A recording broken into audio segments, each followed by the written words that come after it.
Well, good morning, everyone. I think we're going to get started. Pleasure to have you all here today. My name is Niles Parker. I'm the Gosnell Executive Director at the Nantucket Historical Association, and it's a real honor to be hosting this here at the Whaling Museum on Nantucket Island and working with the National Park Service, as well as the International Center for the Study of the Preservation and Restoration of Cultural Property, and to have this group of people who have come and joined us and visited the island for the last 4 days be here and working so hard. It's been a great thing to see and to be a part of. To help us get us started this morning, though, and provide a bit of context for where we are gathered in today's later discussions, I'd like to introduce 4 students from Worcester Polytechnic Institute: Daniel Barmakian, Jeremy Bornstein, John Carrata, and Samantha Turner. Come on up.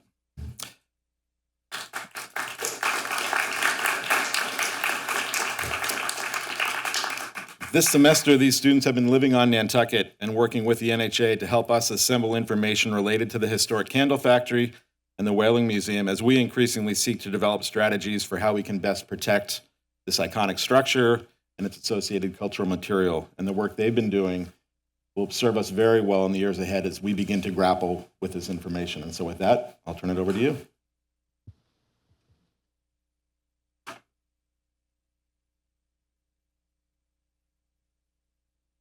Hello. Sorry.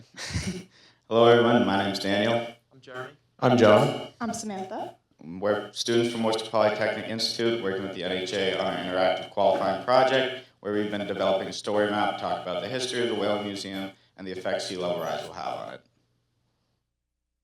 From 1965 to 2020, Nantucket has experienced about 8 inches of sea level rise, created by this graph, created by Vince Murphy using data from NOAA. NOAA's most recent sea level rise projections have multiple different scenarios ranging from intermediate low at 2.5 feet of rise from the year 2000 to more than 6.5 feet of rise by the end of the century.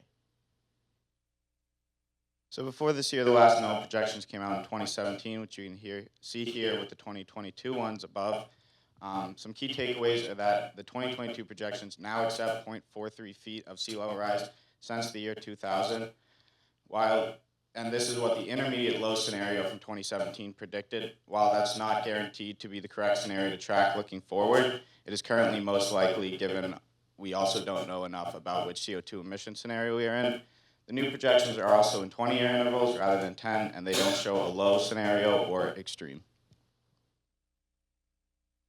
The historical data shown previously and future projections were created using data collected by the NOAA Tide Station, labeled on the right-hand side of the screen.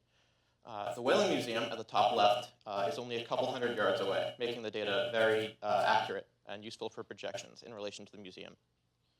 Also highlighted is Izzy Street, which is a primary example of flooding in the downtown area due to its low elevation and proximity to the water. So this graph, taken from a presentation done by Chuck Larson about flooding on Easy Street, shows the number of days per year where water levels were greater than or equal to 1.8 feet mean higher high water. And you can see from the table to the right, during the 1980s, this would happen about once a decade, and using the 2017 NOAA projections, it's estimated that by the year 2040, this is going to happen about once every few days, and 1.8 feet mean higher high water is about 6 inches on Easy Street. And here is a rendering done by the University of Florida using the 2017 NOAA projection, so in the year 2040, and this is what flooding on Easy Street would look like with about 1 to 2 feet of water. Here's 2080, and you can see the Whaling Museum in the top right corner and how far that water has gotten up with this close-up here. Now, framing the sea level rise through the lens of this building has helped us assemble a compelling case study in resilience. Accruing over 100,000 visitors annually and situated right here on Broad Street, the Nantucket Whaling Museum is a cultural haven immediately seen by new arrivals to the island as soon as they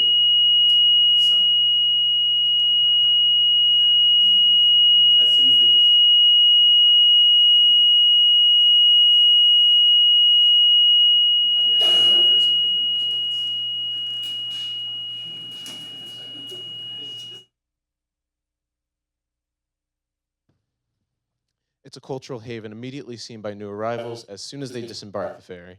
Since its establishment in 1931, the museum has grown from a singular historic structure to a sizable complex, and yet even after almost a century's work and changes, its original character has been meticulously preserved. This is especially apparent in the historic candle factory, which has been the centerpiece of the building its entire lifespan, and is an artifact in its own right while still playing host to several others, such as the Sankaty head Fresnel lens displayed at right, which is now shown in the lobby of the museum. It bears a wealth of history, both in its walls and in its collection, making it an invaluable asset to the NHA. And yet, due to its old age and its low elevation, it's also one single most under threat from the effects of a rising sea. Because of the museum's location, it's vulnerable to structural and road flooding. As you can see on the photo on the left, the entire area is surrounded by floodwater. The next photo shows erosion damage to the Discovery Center's foundation. Then wind and debris damage are shown at the rear of the Discovery Center with the wall, with fallen leaves and branches. The last picture depicts the walls breaking off the floors in the basement of the candle factory. Other issues at the candle factory include water pooling at the base of the elevator shaft and flooding by the north elevation doors. These photos depict the temporary mitigation measures employed by the NHA when dealing with flooding. Currently, wet vacs, flood sacks, sandbags, and drop-in barriers are all used within the candle factory. As storm intensity and frequency increase, flooding, sea level rise, and storm surge will continue to further impact this site, and these methods may not be enough. Thank you very much.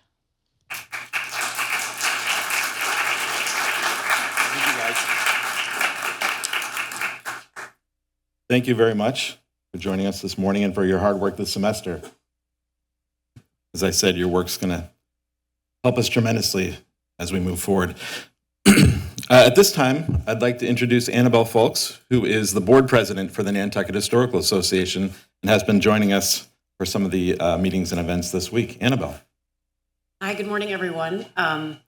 Welcome to the museum, and I just wanted to say thank you all for coming, and I wanted to say thank you for the participants who I've enjoyed meeting this week. I look forward to the conversations and the information that it's going to be shared today, and I know it will lead to more important conversations with other organizations on the island. So thank you very much for traveling so far to be here, and thank you all for joining us in person and on Zoom. Thank you.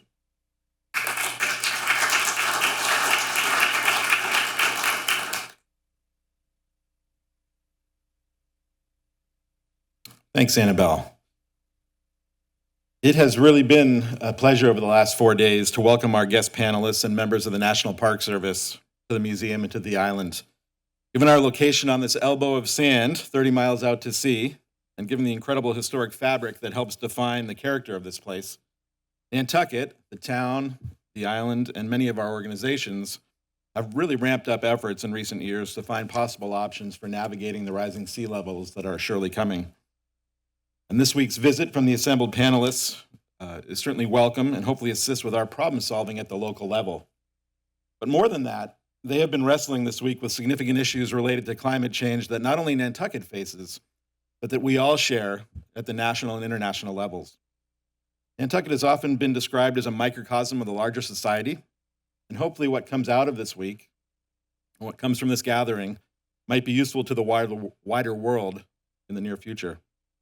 It has been energizing to witness a remarkable amount of collaborative discussion that is building towards a coordinated effort to develop resources to assist with better managing cultural resources in the built environment. You'll hear about many of those issues and ideas today. And again, very grateful to all of you for making the long journey here for some of you and coming here and dedicating so much of your time and energy to furthering this cause. I'd like to take this time to thank the Osceola Foundation and the Nantucket Community Foundation's Remain Nantucket Fund for their very generous support that has made this symposium happen. Thank you to them. And then finally, it's a great pleasure to introduce and thank Marty Hilton. Marty, as historic architect for climate change at the National Park Service, and his colleagues from the NPS who are here today, came up with this concept for this symposium and implemented it in an extremely rapid time. I'm still somewhat shocked that they pulled this all off. But to attract this list of speakers and get everyone here and pull it off the way they did in such a fine fashion is really amazing. And Marty, Geneva, and others from the NPS, thank you very much. We're really grateful to have partnered with you today, to work with all of you, to learn from you, and look forward to seeing where this initiative might take us in the years ahead. Marty.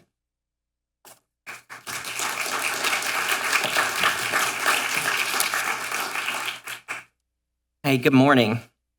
I'd just like to echo Niles' comments. Well, first, I should say thank you to Niles and Annabelle and all of the board members of the Nantucket Historical Association.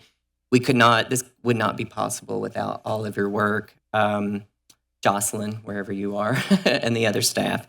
I would also like to thank Remain Nantucket through the Community Foundation, their Remain Nantucket Fund, and of course the Osceola Foundation, the Walter Beinecke Jr. family. I also like to thank my good friends Michelle Kolb and Ann Brownlee Fisher, who donated their houses. Otherwise, we would have been out in the rain. So thank you very much.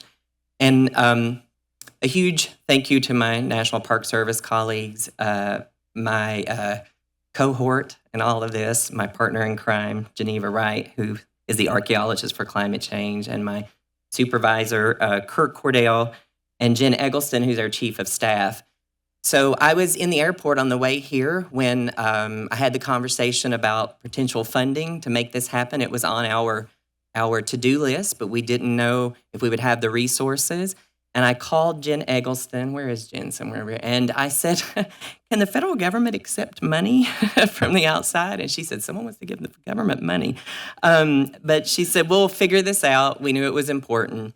And we really went from there. And the Friends of the National Center for Preservation Technology and Training also helped manage those resources.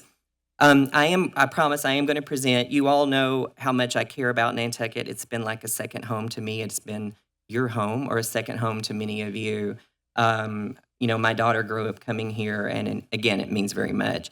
But the two people who I really want to thank the most are Glenn Bornasian, who was the first director of facilities for the Nantucket Historical Association, and he got his start in preservation on this island, and he feels like he owes this island and Walter Beinecke his career, and quite frankly, you do.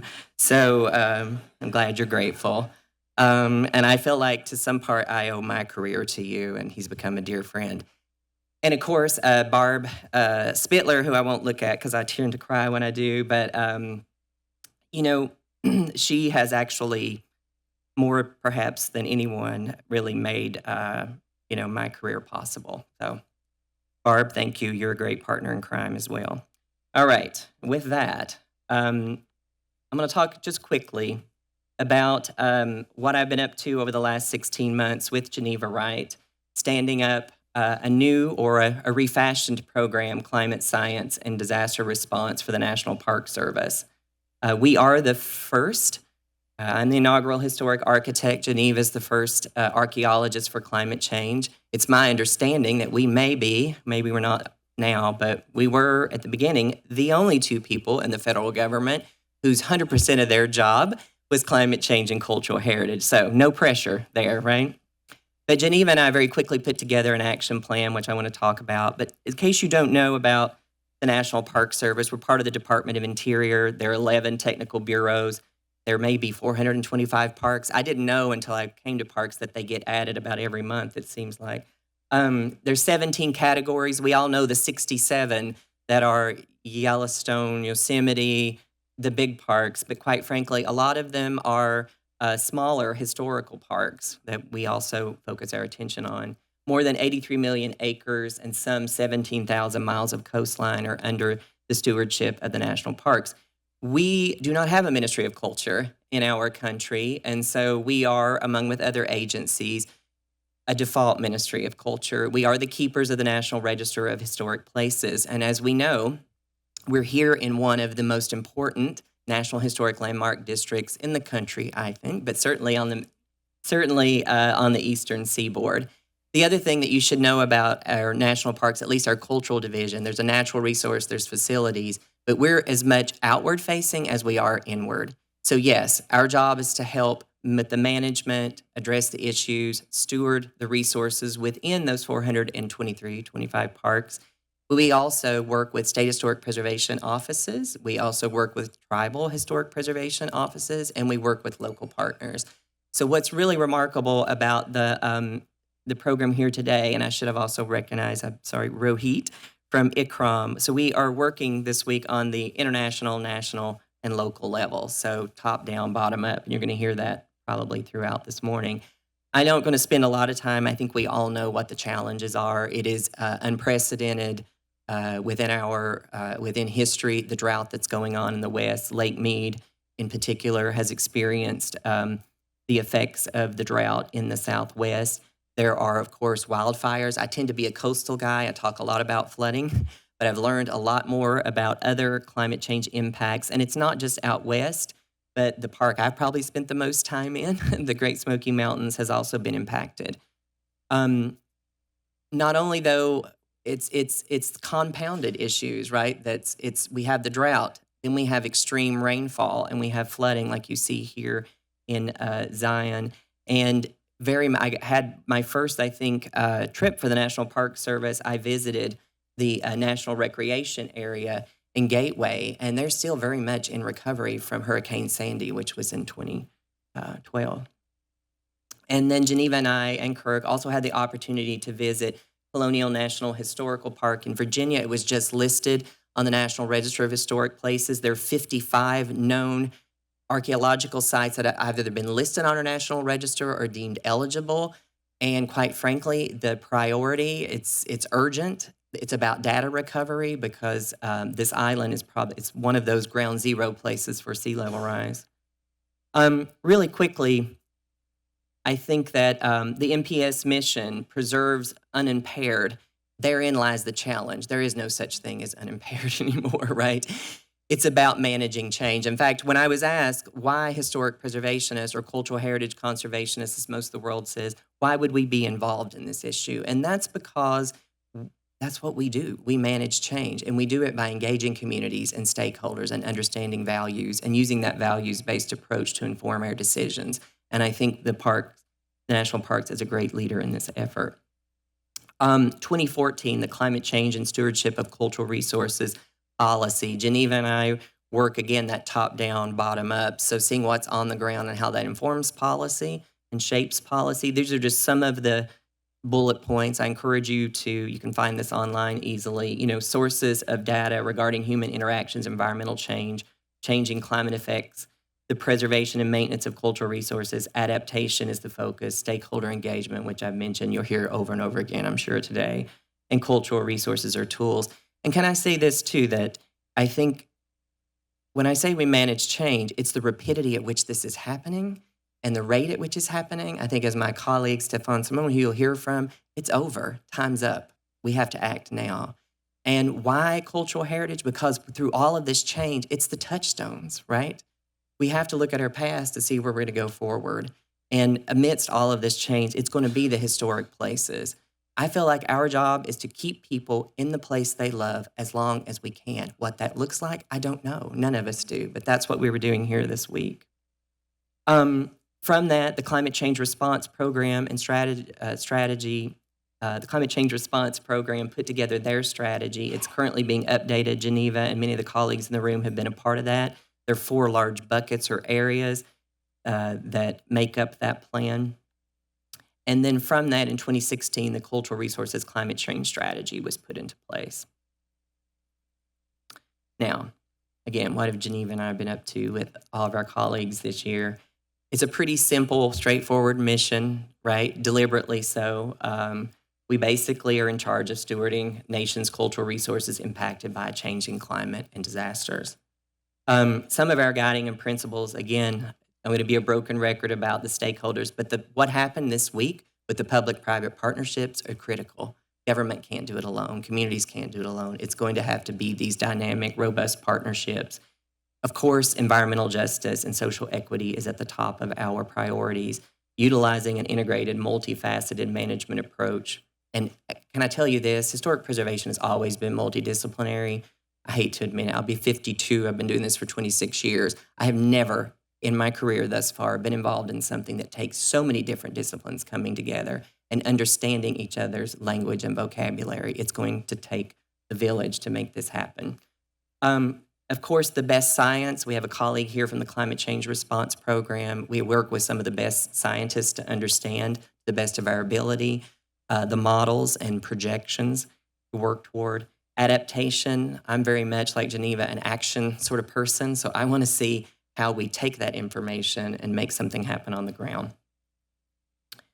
Our priority action areas are 8, and again, top down, bottom up, policy and strategy. A lot of our work has come on that second line, understanding vulnerabilities and risks, exposure, sensitivity, adaptive capacity of our cultural resources, decision-making frameworks. I did joke yesterday that it was, I'm like, I think I hear decision-making about every day, at least once a day. How do we make these decisions? Who decides what gets prioritized?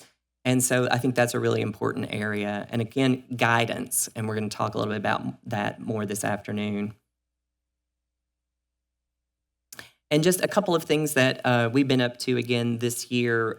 We worked with a multidisciplinary team at the George Washington birthplace, that national monument, to look at their to complete a vulnerability assessment. Their archaeological sites as well as their built environment is very much at risk.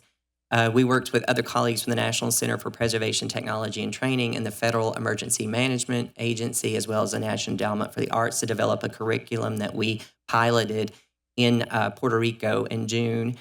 We focused in on an area called Catano. That's the map that you see here, a sort of socioeconomically kind of depressed part of the island. And I think it was fairly successful, again, top down, bottom up, working with people on the ground.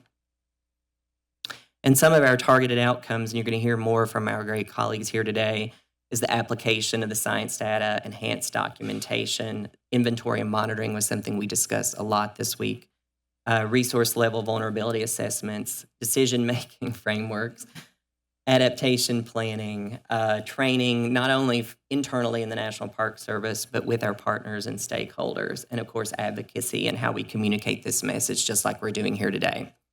So, in conclusion, a couple of things. I want to thank all of my colleagues who came here. I won't name you all by name. You're getting ready to hear from Rohit and Johan. Well, I will name you by name. Stefan, Robin.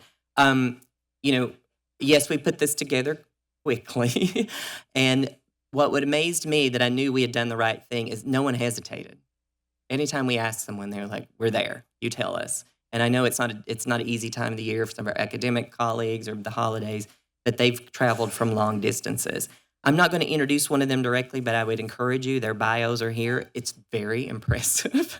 I was a little intimidated, if I was honest, to be in the room with these folks, but they have been the most gracious. And we're going to share, I hope you come back this afternoon. The wrap-up will talk about what's happened over the last 2 days. And to the best of Geneva and my sleep-deprived ability, we tried to synthesize some of those outcomes, and we'll share those with you and where we're going. And have just agreed and decided that when these international gatherings happen, there's often some sort of public statement or declaration. So we're going to be working on the Nantucket Declaration for Climate Crisis and Cultural Resources. So thank you to the Nantucket community for allowing us to start this very important initiative here. Thank you.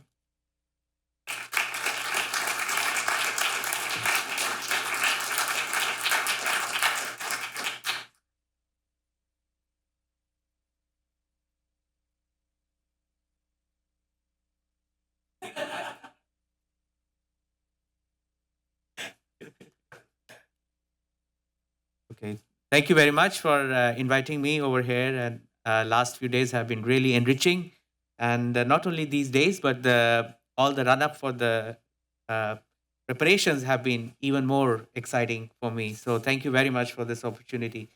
I'm gonna, in my presentation, give an international perspective on this whole issue of climate change and heritage. And I've titled it as Building Climate Resilience of Heritage from Global Initiatives to Local Action. So,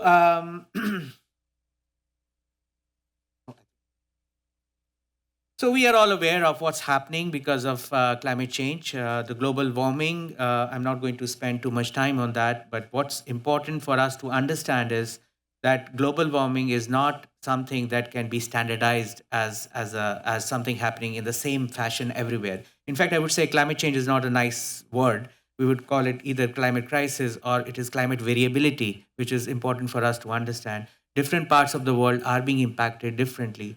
And if we look at cities, they are impacted in a much different way than the rural areas or the areas which are not so inhabited. Also, an issue that we face is rising greenhouse gas emissions, the depletion of ozone layer, and the result of that is what we all face in terms of the impacts that we are facing, not only in terms of the changes in the environmental conditions, the temperature fluctuations, the changes in humidity conditions. So all these factors are really a result of these what's happening. But we also have to realize that there are increasing frequency and intensity of catastrophic events, whether we talk about floods or cyclones or typhoons, hurricanes, and also extreme droughts, high temperature conditions. So we talk about slow risks, but we also know that the catastrophic hazards are also kind of attached or are a result of it. And what happens to cultural heritage because of that around the world? This is very recent. Earlier this year, we had very devastating floods in Pakistan, and many important heritage sites were impacted, much more than ever they would have even anticipated. This is one of the very important World Heritage Sites of Indus Valley called Mohenjo-daro. And this actually faced a lot of destruction, not just because of heavy rain, but for the fact that the water was stagnant for many days, and because of high rise in humidity conditions, there was much more impact on the foundations and on the material fabric. So it's not just the rainfall which is an impact; it's a cumulative result of heavy rainfall that one has to also understand in terms of the multiple impacts that it can make on cultural heritage. In Europe, we know about the floods in Germany and in Belgium last year, again, unprecedented, and the impact on many historic settlements, many villages and towns was again unprecedented.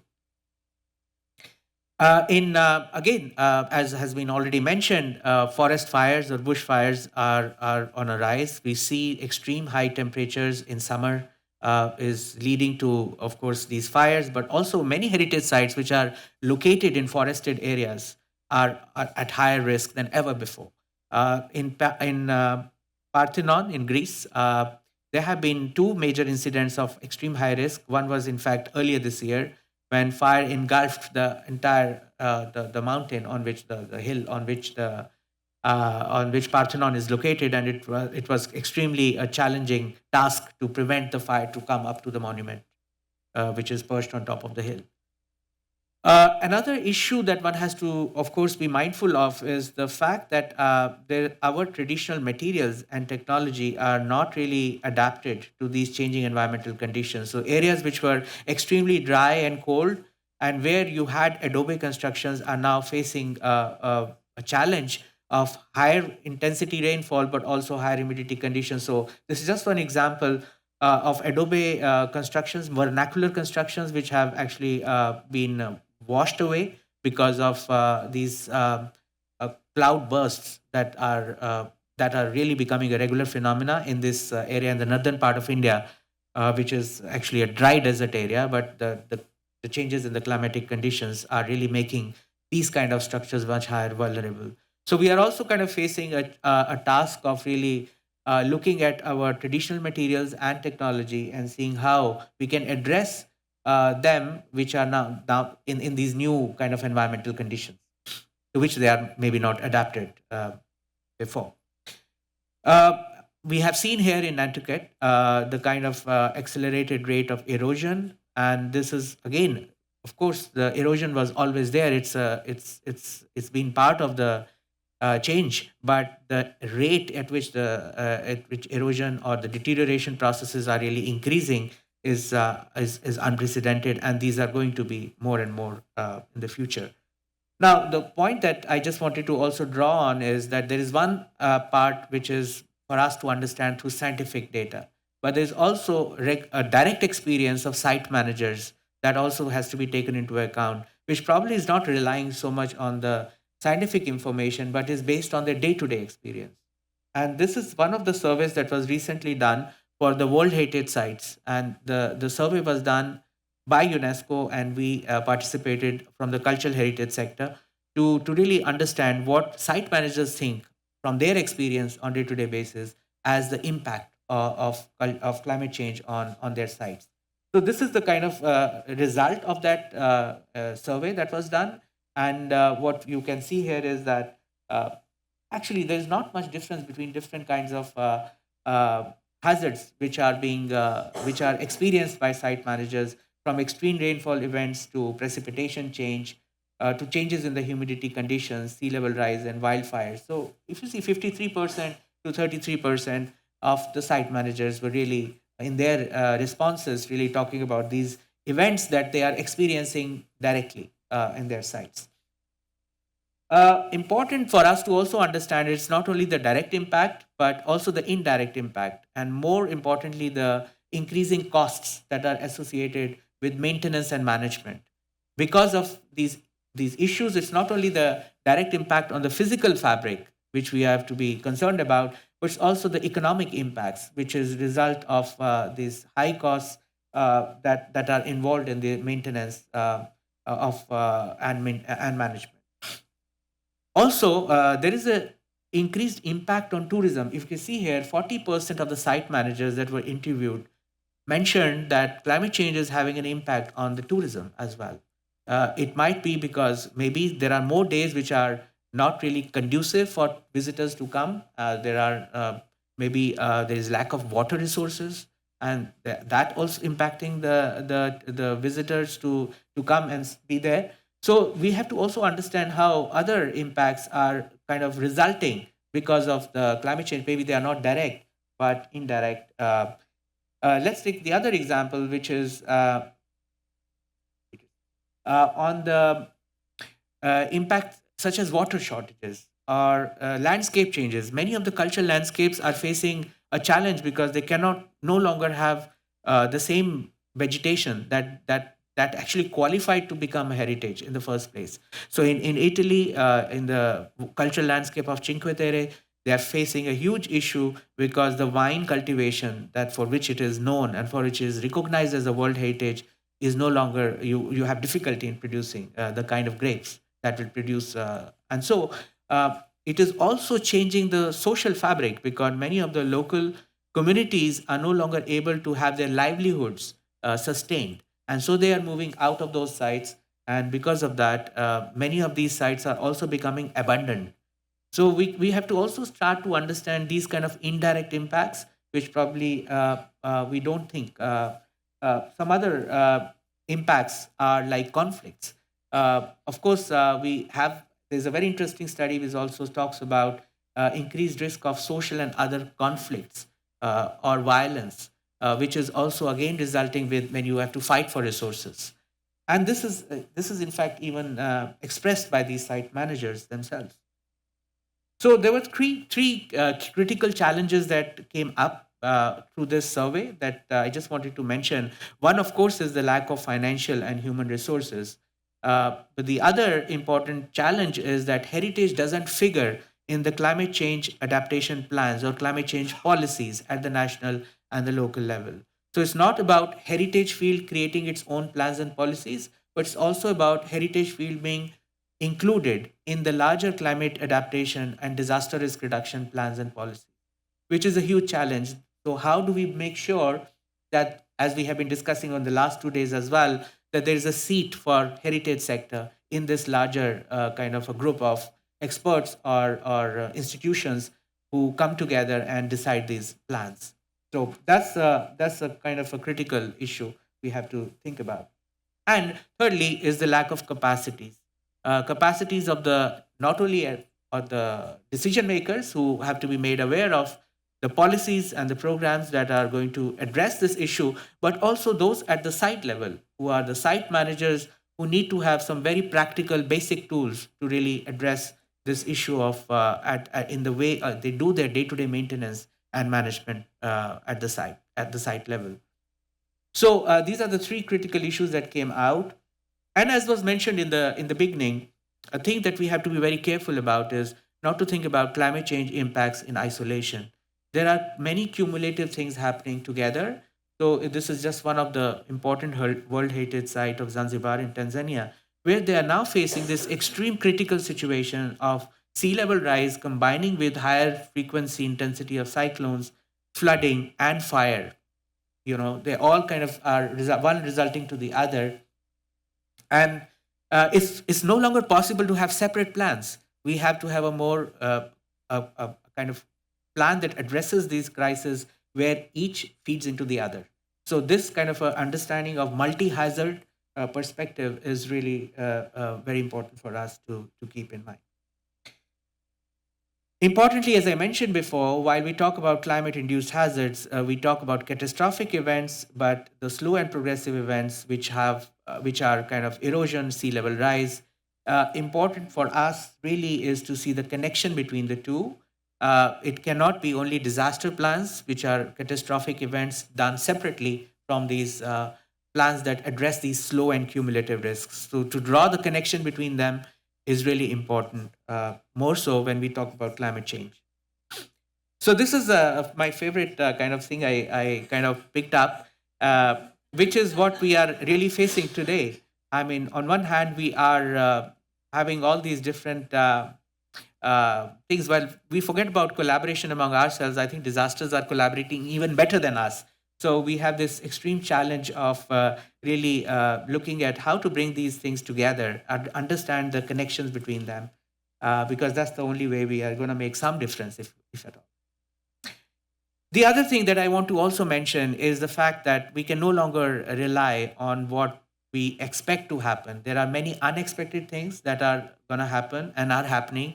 And so what we plan for has to be very much for which we may not have a precedence, but we have to anticipate the scenario of unexpected. We know what happened with the COVID-19 pandemic, and the kind of unexpected has to be expected. And we have to think about the plans that address those unexpected events, as they call black swan events as well. And another thing I also want to mention is that we can no longer go with what past tells us, because the future is really not dependent on what the past tells us, because we are going in a direction which is exponentially. We can no longer predict exactly where we will be. We can be in many different directions. So it's very important for us to really deal with scenarios. We cannot have just one scenario that we know is going to happen, but there could be multiple situations that can happen.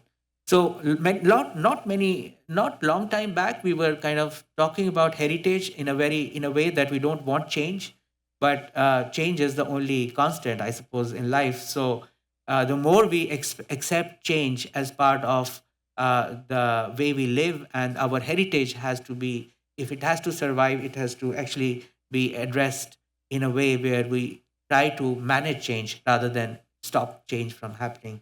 So this whole thing tells us that we can no longer depend on deductions, but we have to move to predictions or to the future scenarios that we have to anticipate and be prepared for. And as I mentioned before, climate change can no longer be seen in isolation. I think it's a problem when we try to see climate change plans as separate plans, standing in isolation, because they can no longer work. I won't get into detail here, but the problem that I want to emphasize here is there is one kind of separation between disaster risk reduction and climate change adaptation, because they are many times not connected together, but there's a strong connection in many ways, both in terms of the human-induced and also the natural kind of hazards. And so there is one relationship of vulnerability and exposure with regards to both disaster risk and climate change have to be addressed. On the other hand, we have to also look at the issues of urbanization, the growth, and we have also been listening here and visiting the sites where we know that the kind of growth or the development that may happen without thinking about where the development should happen can actually create a lot of issues with regards to disturbance of the ecological systems and creating or accelerating the vulnerabilities. So there is a connection with land use planning, which is very important for us to realize. Planning and the climate change impacts and disaster risk reduction are very much intimately connected, as we have seen here as well. So I want to just emphasize this, that these four important areas are many times seen separately, but the more we start to see them together, the more we will make realistic plans which are more going to make some change on the ground. So we have to be very much careful, because in every country you go to, you see that there is a separate, these are all sitting in separate fields. The other point I want to also emphasize is the fact that the problem of terminologies is quite important for us to realize. Even mitigation in disaster field and climate change field are understood, are totally different. And of course, mitigation in heritage field is sometimes understood in a very different way. So the importance for us to understand different vocabularies, but also to understand that we cannot go with either adaptation or mitigation or disaster mitigation or climate. We have to think about package of solutions, and each package will be very much tailored to the specific context. So we can't really start to choose this or the other, but it's a combination of the package that we have to go for. The other thing want to emphasize is the importance of mainstreaming heritage for climate change reduction. So in different sectors, this has to go both transversal and lateral, because we cannot really think about these cultural heritage plans cannot be standalone plans. They have to be integrated into different sectors, which is very critical. Whether it's the mobility sector or infrastructure, they are or sometimes the connection is not there. And there is also this problem that there is a ministerial coordination at the national level is again centered in different ministries or departments, and they don't talk to each other. So that's a huge issue. So I'll just move to the fact that we need to have different stakeholders talking to each other, which is obviously not easy, but we have to recognize this. And if we don't recognize that, I think we can do things, but may not be very effectively. I want to mention here that what we require now is to bring together top-down and bottom-up approaches for heritage conservation and management.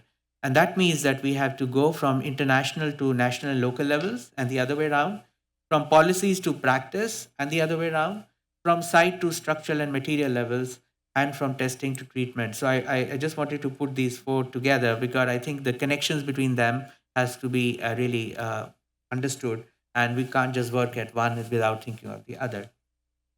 At ICCROM, we are now working on this new approach called the place-based approach for heritage management, which I think is very important, because we can no longer look at our management just focused on boundaries, which are the core boundaries or the buffer boundaries or whatever boundaries, because it is important we look at the larger territory, because many of the risks are created beyond heritage designated boundaries. So if we don't kind of see the connection of those multiple jurisdictions, whether at the city level or at the site level, it's not going to make really big change. And that requires us to, of course, work on new approaches, tools, and methodologies. So heritage conservation and management with risk lens in times of uncertainty, for me, it can be classified into three different important points to think about. One is to, of course, focus on mitigation, preparedness, adaptation, having a multi-hazard approach, and the fact that we are not just bringing it back as resilience would be, but actually moving it forward. So reducing vulnerability is important. But the challenge is, how do we balance vulnerability reduction with the protection of heritage values? So this is going to be always a tension between them, because sometimes reduction in vulnerability may have to be really balanced so that the values are not impacted so much. I'm just going to close this with a few important initiatives that have been done. One is this redrafting of the climate change policy on World Heritage, where we have actually figured out 5 important areas on which we have been working for the last 3 years. One is assessing climate risks, the second, adaptation, the third one, mitigation. Fourth one is very important, knowledge sharing, capacity building, and awareness. And the fifth one is transformative change, because if we don't go for these bold decisions, as we have been saying, we have a very limited time span. And the other important change that we have made from the previous policies is that we are focusing a lot on how to implement these policies. Having policies is not enough, but having their implementation is more important. And if you see, the first important point we are mentioning here is enabling conditions. If we don't have the appropriate governance, finance mechanisms, technological innovation that supports implementation, implementation in itself will not work. And then, of course, we need to work at the three levels. This is for World Heritage, so it can imply international level, national, and the site level. This is ICCROM's World Heritage Leadership Program, and one of the things that is really, really important is that nature and culture have to work together. It cannot function otherwise. So this is the IUCN and ICCROM have been collaborating on various dimensions, including climate change, and this is definitely going to be very important for us, which has led us to this update on the resource manual on managing disaster risks to cultural heritage. This is just in finalizing stage, where few changes that we have done again from the previous understanding of the manual is that we are talking about place-based approach, not just the approach of the, as I mentioned, focused only on the boundaries, considering vulnerability and as well as cultural resilience and ecosystem-based services. So all the three have to be considered together. From pandemic issues, we are considering biohazards, learning from pandemic, including climate change impacts on disasters, and enhancing the role of communities in disaster risk management. So I'm coming towards the end. This is another area on which ICCROM is really putting a lot of emphasis, which is on capacity building. So we are developing now training programs for site managers, for planners to work together, because you cannot just focus on one discipline. Professionals from different sectors have to work together. This is just one of the training program we did last year on again, bringing people, nature, and culture together. And this is a Climate Vulnerability Index. This is a tool that we have just been developing. In fact, this is again done with IUCN support. Again, how to assess climate vulnerability of heritage for site managers to make some decisions. This is another tool. I'm going to just to mention that some tools are being developed, but a lot more needs to be done. Panorama is a platform that is being created. In fact, you can all go to this, where all the good practices are being documented, because it's also very important that wherever there are good practices, they are brought together and everybody is able to share or learn from them. So these are being put together on this platform for everybody to benefit from them. So I conclude by actually saying that cultural heritage should not be seen only as victim, but cultural heritage is also a solution in many ways. And I think it's very important for us to start learning from the traditional knowledge that is embedded in our heritage. And that knowledge has to be taken to and I'm not going to explain this, but saying that there are many, many examples from around the world how adaptation is part of traditional knowledge. And we need to kind of learn from them and really adapt them. And they are embedded in all kind of heritage, and tangible and intangible. And so I just wanted to mention this recent initiative that we have just taken called Words into Action Guide in collaboration with UN Office of Disaster Risk Reduction on how to apply traditional knowledge for disaster risk reduction, as it gives a lot of examples. So thank you very much. This is the last initiative we have just started. It's called Net Zero, Heritage for Climate Action, where we have a couple of field projects that will inform because we need to learn from the ground. So this is just the last. Thank you so much.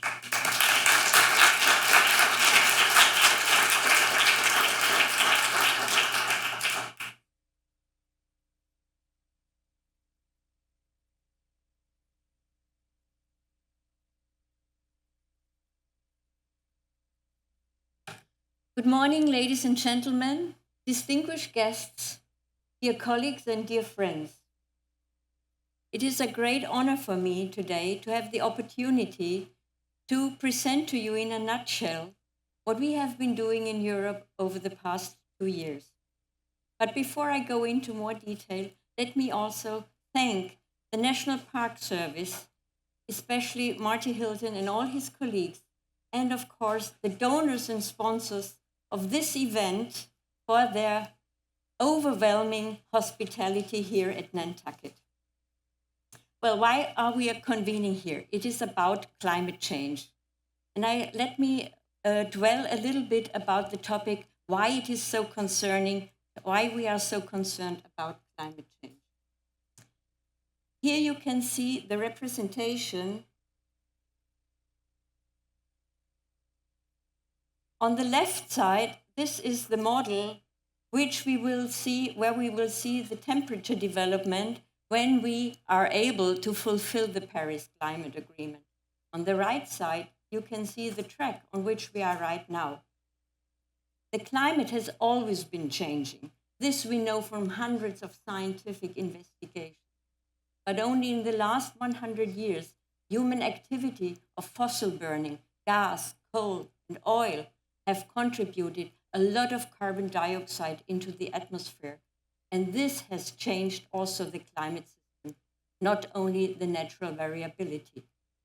And this impact has been shown and could be demonstrated by Klaus Hasselmann, who is a physicist from Germany, and he has received for this demonstration last year the Nobel Prize. Carbon dioxide is not only bad, it's also a good compound in our atmosphere, because if we wouldn't have any carbon dioxide in the atmosphere, we couldn't live either on this planet because it is too cold. We would have had minus 18 degrees Celsius. I don't know exactly what it is. So that shows it's about the doses. It is about the concentration of carbon dioxide in the atmosphere, which makes either a pleasant or an unpleasant planet. And here you can see that we have not achieved in the past years since the Paris Climate Agreement, where 196 countries have adopted this agreement. And you can see we have still ever increasing carbon dioxide emissions in the atmosphere. And this increasing carbon dioxide in the atmosphere enhances also the natural variability of the climate system. And what that means, I will show you in the next slide. And here you can see that we had only in the last 10,000 years a stable climate. So the temperature, the global temperature, was only fluctuating between 1.5 degrees. And before that 10,000 years, we had fluctuations of temperature of up to 20 degrees. And the more carbon dioxide we put into the atmosphere, the more is the danger, the higher is the danger that we are going back into the instability before the 10,000 years. And what that means, if the temperature is fluctuating to up to 20 degrees, that means we cannot do agriculture any longer. It was only in the last 10,000 years that we could develop our civilization, that we could develop our agriculture, that we can live in cities. Before, we were hunter and gatherers. So agriculture was not possible, and also cities were not possible. And this is the biggest concern I personally have, is that we are going back into this dramatic instability we had before the 10,000 years. Science doesn't know why the climate suddenly became so stable in the last 10,000 years. There are assumptions, but we don't know definitely.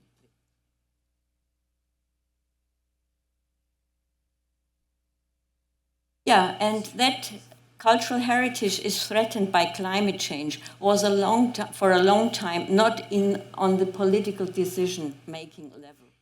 So, and also in Europe. Only in the recent years, this topic has gained political importance. And in 2021, we received a mandate, the first political mandate from the Council of the European Union, to look into what is the situation of cultural heritage in times of climate change in Europe. And what I will present now, you will see that we have a lot of things in common, that we are facing more or less the same challenges as you do here in the United States, and also what Rohit said on the international level. For this expert group on climate change, we have been gathering experts from 28 European countries. And that is quite a success, because normally culture is up to the member states. It is in their responsibility, and the European Commission does not have any power to prescribe any measures to the member states in terms of culture. So you can see that this was already changing the minds of the people in the different member states because they have sent their delegates to our expert group. So what was the mandate we had to fulfill in the past 2 years?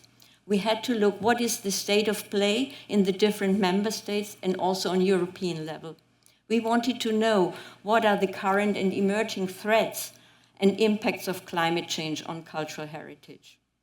And a very, very important task was, can we find any good practices in our member states? What kind of innovative measures are we already applying to protect and to adapt our cultural heritage to climate change? And we were also looking into what kind of contribution cultural heritage can make to mitigate and to fight against climate change, in line with the European Green Deal. Some of the results we could also see from Rohit. And last but not least, I think it is still very, very important is awareness raising. And this is why I'm so grateful that I have today this opportunity to speak about this, because we are facing the same problems. It is about awareness raising within the society, but also at political decision level. And when you look into the last climate conferences, the COP27, which has recently concluded, it was the first time that at least in the final resolution, cultural heritage was mentioned. In all the other 26 COP conferences, cultural heritage was not mentioned at all. And at the end of our work, we had to produce, of course, a report, and this is what I'm presenting now, and we were also allowed to make recommendations. And we filed up 10 recommendations for the European Union and for its member states. The first task we were doing as an expert group was we wanted to know what is the situation of cultural heritage and climate change in their respective policies, because if these topics are not mentioned in the various national policies, it will be very difficult to assign budgets for measures to protect cultural heritage. And you can see here that in the EU, 9 countries have not included cultural heritage at all in their policies. And one of these countries is my own home country, that is Germany. But there are other countries like Italy, Greece, and Scandinavia. They are much more advanced. They have in all their very important policies, like, for example, the National Adaptation Plan, they have included cultural heritage to fight against climate change. And yesterday, I have been looking into the US National Adaptation Plan, and I couldn't find either the word cultural resources or cultural heritage in it. So I think we still have a lot of work in front of us about awareness raising also on the highest political level.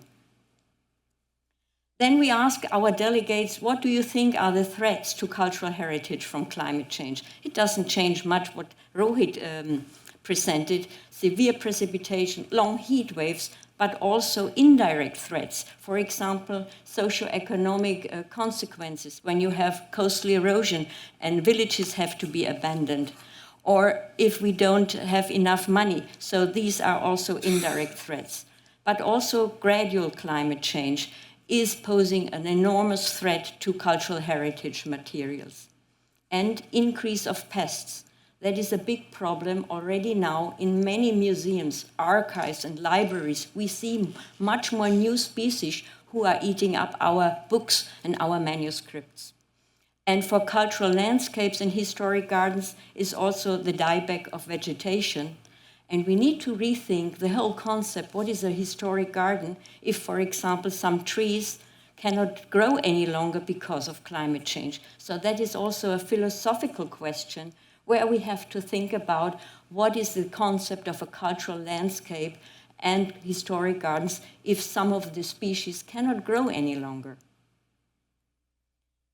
We ask also what kind of type of heritage do you think has the highest risk potential for climate change?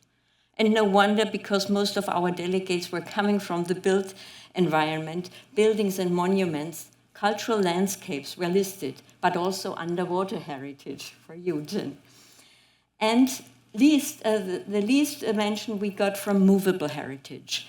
Why? Because so far we haven't been studying that enough, because many of our art collections, our art objects, are stored inside, in museums. Look here, in this wonderful museum where you have all the history of Nantucket. And these movable heritage inside museums, libraries, archives, and storage rooms is also affected by climate change. And there we still need to do much more research. And as I already mentioned, we were looking for good practice examples. And I can tell you that was the hardest task, because for 1 year we couldn't find any example in any of the 28 European countries. It was like being an investigative journalist, and we didn't know whom do we need to call, who has all these examples, who has collected the information. So that was really very, very difficult.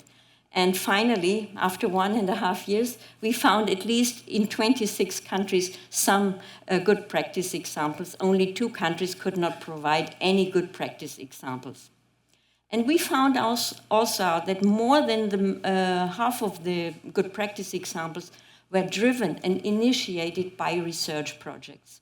And that shows that research and innovation plays an important part and is a driver for new knowledge, but also for adaptation measures. You can find all these 83 good practice examples from Europe in our annex to the report, and I will share the information with Martin. I will give you now some hope for the future. And these are some examples what we could collect in Europe from what do we do for adaptation and mitigation to save cultural landscapes and also intangible heritage. And here you can see an example from Italy, from the Alpine region, where they have been restoring agricultural landscapes and traditional huts in the region to increase the resilience and function as carbon sinks. And I have learned that the grasslands are continuing to store carbon even during extreme droughts. So it is very important not only to invest into forests, but also into grassland. And grasslands are not in the focus right now, and they are very, very important carbon sinks. Another example is from training, education, improving skills, and intangible knowledge. And this is about the art of dry stone walling. This kind of dry stones you can find everywhere in Europe, and especially in the Mediterranean area. And that means that you don't need any energy, you don't need any mortars or cement to make these walls and to help to fight against the climate change. Another example about traditional knowledge and also about regulation and legal frameworks is one is coming from Austria. It is here an old air well system in the Burgtheater in Vienna, which was revitalized to optimize the reduction of heat in the auditorium. And if you don't need any energy, you are saving, of course, a lot of carbon dioxide. And that shows that this old traditional knowledge, which is embedded in our cultural heritage, we should not lose. And this is also why it is so important to protect our cultural heritage. Another important part has to do with policies and regulation and laws. And here you can see an example from the World Heritage City of Bordeaux, where they have been starting, when they do urban planning and regulation, right from the beginning, they include experts from the cultural heritage sector, so that it is not that they are doing climate adaptation measures which are harmful for cultural heritage. And they have invested into new innovative methods, how to insulate buildings, revegetation and greening of courtyards to fight against urban heat islands. And that shows this example that it is possible once cultural heritage is taken into consideration right at the beginning of every planning then it will be not against the cultural heritage. Another important example, which is a very hot topic right now in Europe, because we have very, very strong regulation for energy efficiency in buildings. And that poses a lot of danger and pressure on cultural heritage buildings, and especially on listed buildings, but also on many other historic buildings which are not listed. And here we have a study from Norway where they could show that if you upgrade and invest in the refurbishment of a building, it is more climate friendly than demolishing it and build up a new energy efficient or even energy positive house. So that shows, for example, here, only after 70 years, we have reached the break-even point. And I'm living in Brussels, where I see office buildings, they are demolished only after 25 years. They don't even reach the lifetime of 70 years to reach this break-even point where it's more climate friendly to upgrade old houses and not demolishing them. And by this, we can also make a big contribution to the housing crisis, because we have a lot of abandoned old houses everywhere in Europe, which are not protected, but they are 70, 80, 90 years old, and they are abandoned and sometimes demolished, and we are building all the time new houses on the outskirts of cities, and so destroying also this historic character of a city or of a village. This is one of the very few examples I could find in my own home country, in Germany. That's an example where you have to think cultural and natural heritage together. You have to think it in one hand. And here they have invested into their historic garden and landscape by growing Chinese reed. It's not from China, it's the name of the plant, as a renewable raw material for a glass heating plant. They have installed photovoltaic systems and electrical operation of machinery and equipment, and in 2 years' time, they want to become completely climate neutral in this castle and historic park. How much time do I have? I still can. Okay. As I said in my previous lines, research is also very important, and this is an example from research where we were looking into what are the effects of climate change on the indoor climate. And here, for the first time, we coupled the climate model with a whole building simulation tool until the year 2100. We wanted to know what looks the indoor climate in historic houses, in museums, look like until the year 2100. I only show you one example, and that is the indoor climate of a cathedral in Ghent, in Belgium. And here you can see with a moderate emission scenario, not the emission scenario on which we are right now, that even until 2100, we will have extremely high temperatures in a Gothic cathedral of 40 to 45 degrees. And this is only the moderate emission scenario. This has impacts not only on the cultural heritage, but also visitors. We cannot let visitors into a room which has 45 degrees. We are collapsing. Yeah? With 42 degrees of fever, we are dying. And what can we do to make these cathedrals also accessible to tourists and people who want to pray in the churches? We also used this methodology of combining climate models and whole building simulation tools to calculate for every 10 by 10 kilometers for the whole of Europe, including the Mediterranean. And you can see, no wonder, we need less energy for heating, but we need everywhere in Europe more energy for cooling. And we need also more energy for dehumidification, because we will also see what also Rohit said, more precipitation. So we also need dehumidification, because if we have too high humidities, we will face mold growth and all kinds of other organic activities. And cooling and dehumidification are still very expensive, and we have not yet all the means for using this in a very sustainable way of energy production. Another, I'm going through that only quickly. This is an example from the only German research project where we are looking into extreme climate events, where we are studying 5 case studies. And here we are using not only one regional climate model, but an ensemble of 10 different climate models. And we always have to address that all the models and simulation, of course, have uncertainties. And we don't know how the future is, but climate models are the best available tool we have so far to look into the future. Otherwise, we would have to ask the Oracle of Delphi, like in the past. So this is the only tool we have right now to look into the future and see what kind of impacts are arriving from these look into the future. And here you can see that is different what I have heard yesterday from our American colleagues. We are seeing in Germany more frost-thaw cycles in the future. And that means that the temperature, we are not having long frost periods any longer, but we have a fluctuation of temperature between -1 and +1, and that poses an enormous pressure, mechanical pressure on all kinds of cultural heritage materials.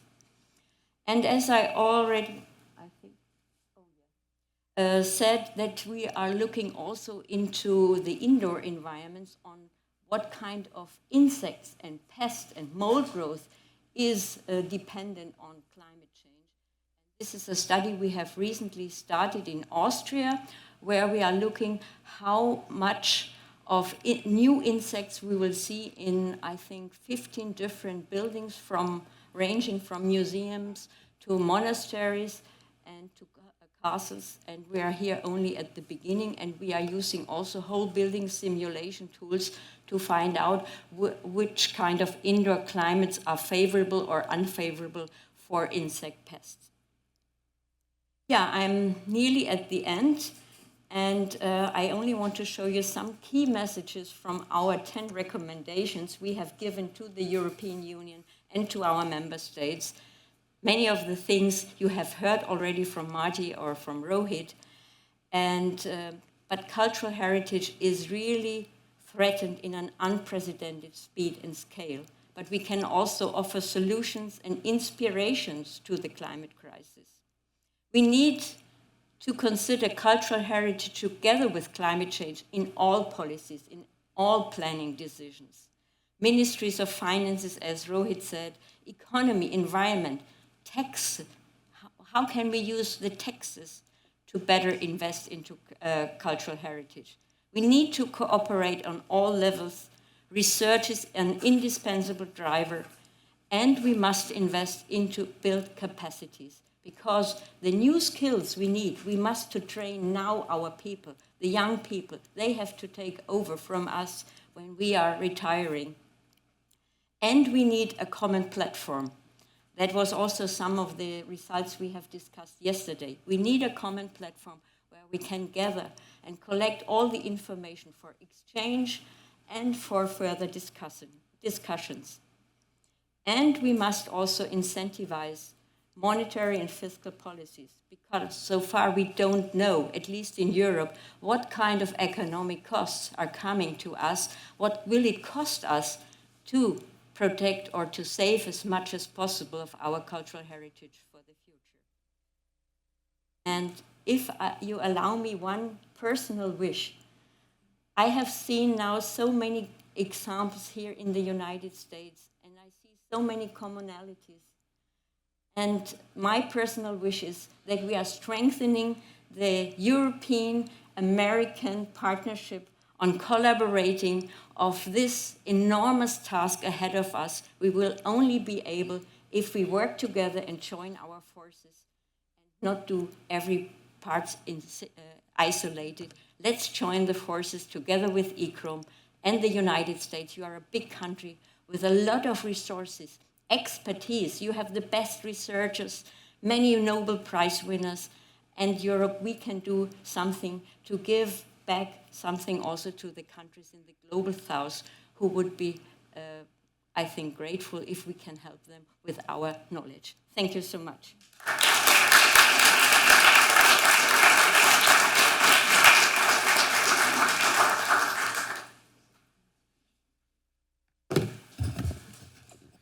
Good morning.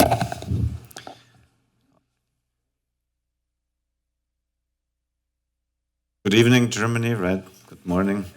Thank you, Frank. Actually, yeah, morning was a few hours ago. But I'd also like to start saying thank you. Thank you to my long-standing friend, Glenn Bernisian. I've been working with him for 30 years, but also to the National Park Service, Marty and his team bringing me here, and to the donors and sponsors of providing us with such a wonderful working environment and atmosphere for exchange and discussion, bridging the gap between Europe, the world, and the United States. So thank you very much. I also would like to acknowledge the opportunity for speaking on an area which has been inhabited for thousands of years by the Wampanoag ancestors. And I think we should also keep this in mind, and in my presentation, I will get back to the native perspective at the end. Direction, right, Johanna? Go backwards. Okay.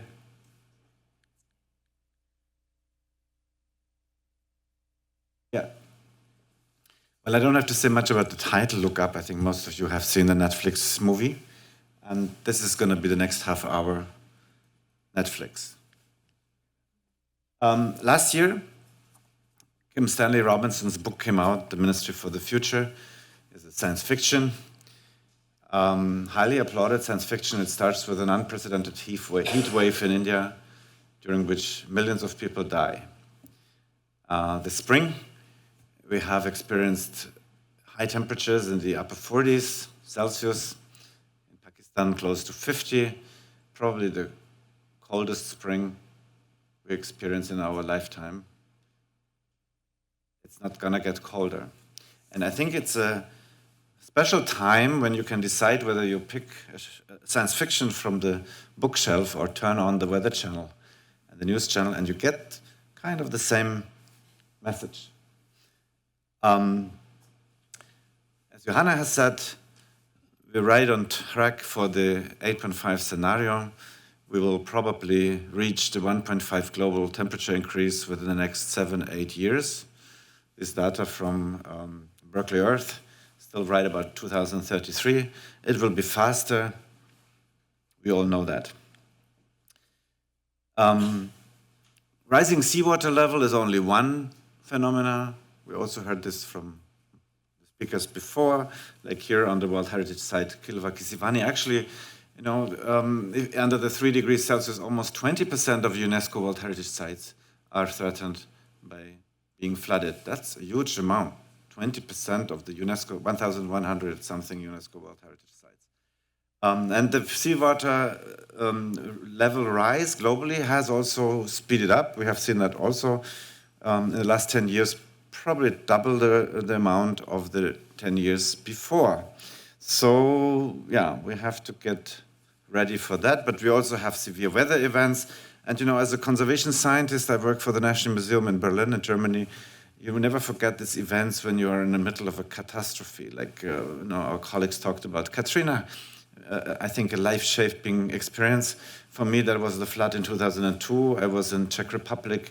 I saw, you know, highly priced musical instruments swimming around in this national storage in Terezin, and the National Archive in Invalidovna Island in the middle of Prague flooded 3 meters by water. All the plans, architectural plans, from the cathedral, St. Vitus, to the Bauhaus, everything underwater. And you don't forget that.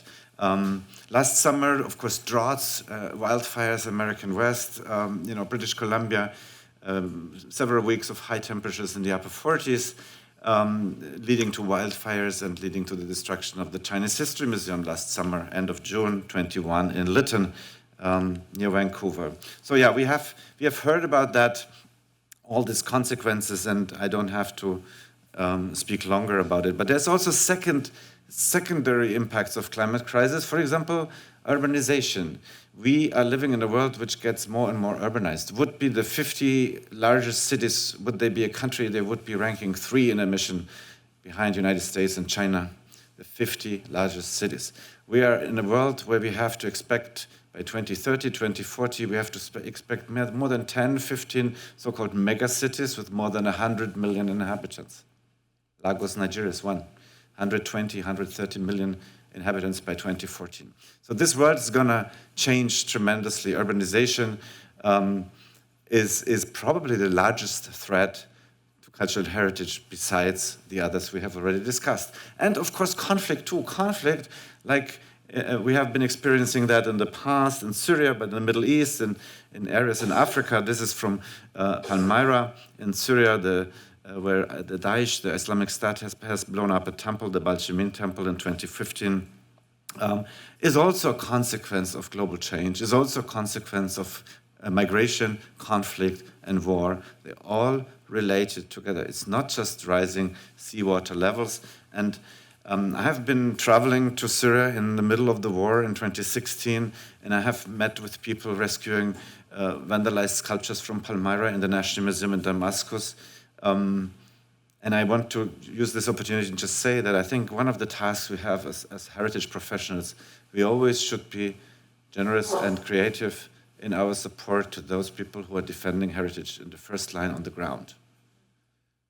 I was at that time working at Yale, and I've been criticized for going to Syria, a terrorist country, but my opinion is, and I was there for ICCROM, notwithstanding the regime, there's only these people, only these architects, only these archaeologists who can care for their cultural heritage. And I have tremendous respect for the people carrying out, vandalized and broken sculptures out of Palmyra in the middle of the war with the idea to rescue that. And of course, scenarios for climate change, and when I discussed this with my colleagues in Berlin, we are in Germany, in Berlin, in a region where we have no earthquakes. We're not Peru, California, Japan, Iran, we have no earthquakes. We also don't really have floods because we have a huge Spreewald, a huge territory of lakes. But the Munich Re, which is the largest insurer in the world, made us an estimate, for future climate change scenarios, and you see that in dark red, the risk of tornadoes. And I think it's interesting to speak about this in the United States because I know that the children in the elementary school in Oklahoma, in Texas, in Arkansas, they have to be in the shelter within like 80 seconds after the alarm rings.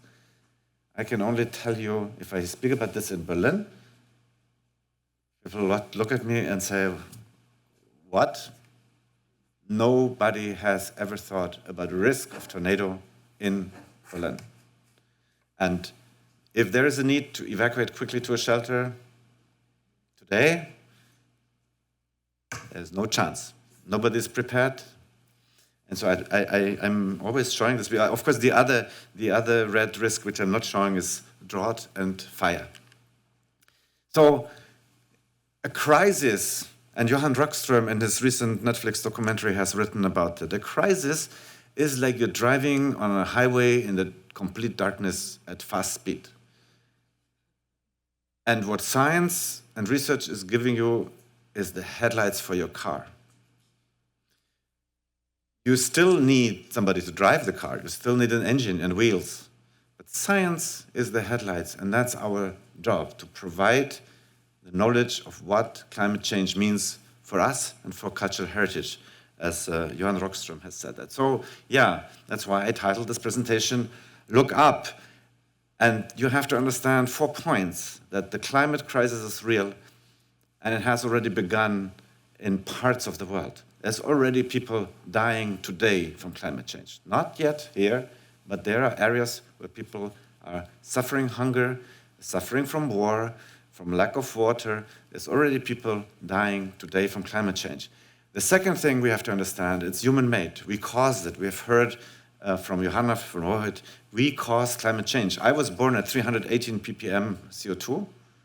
Now we have constantly above 420 global CO2 concentration.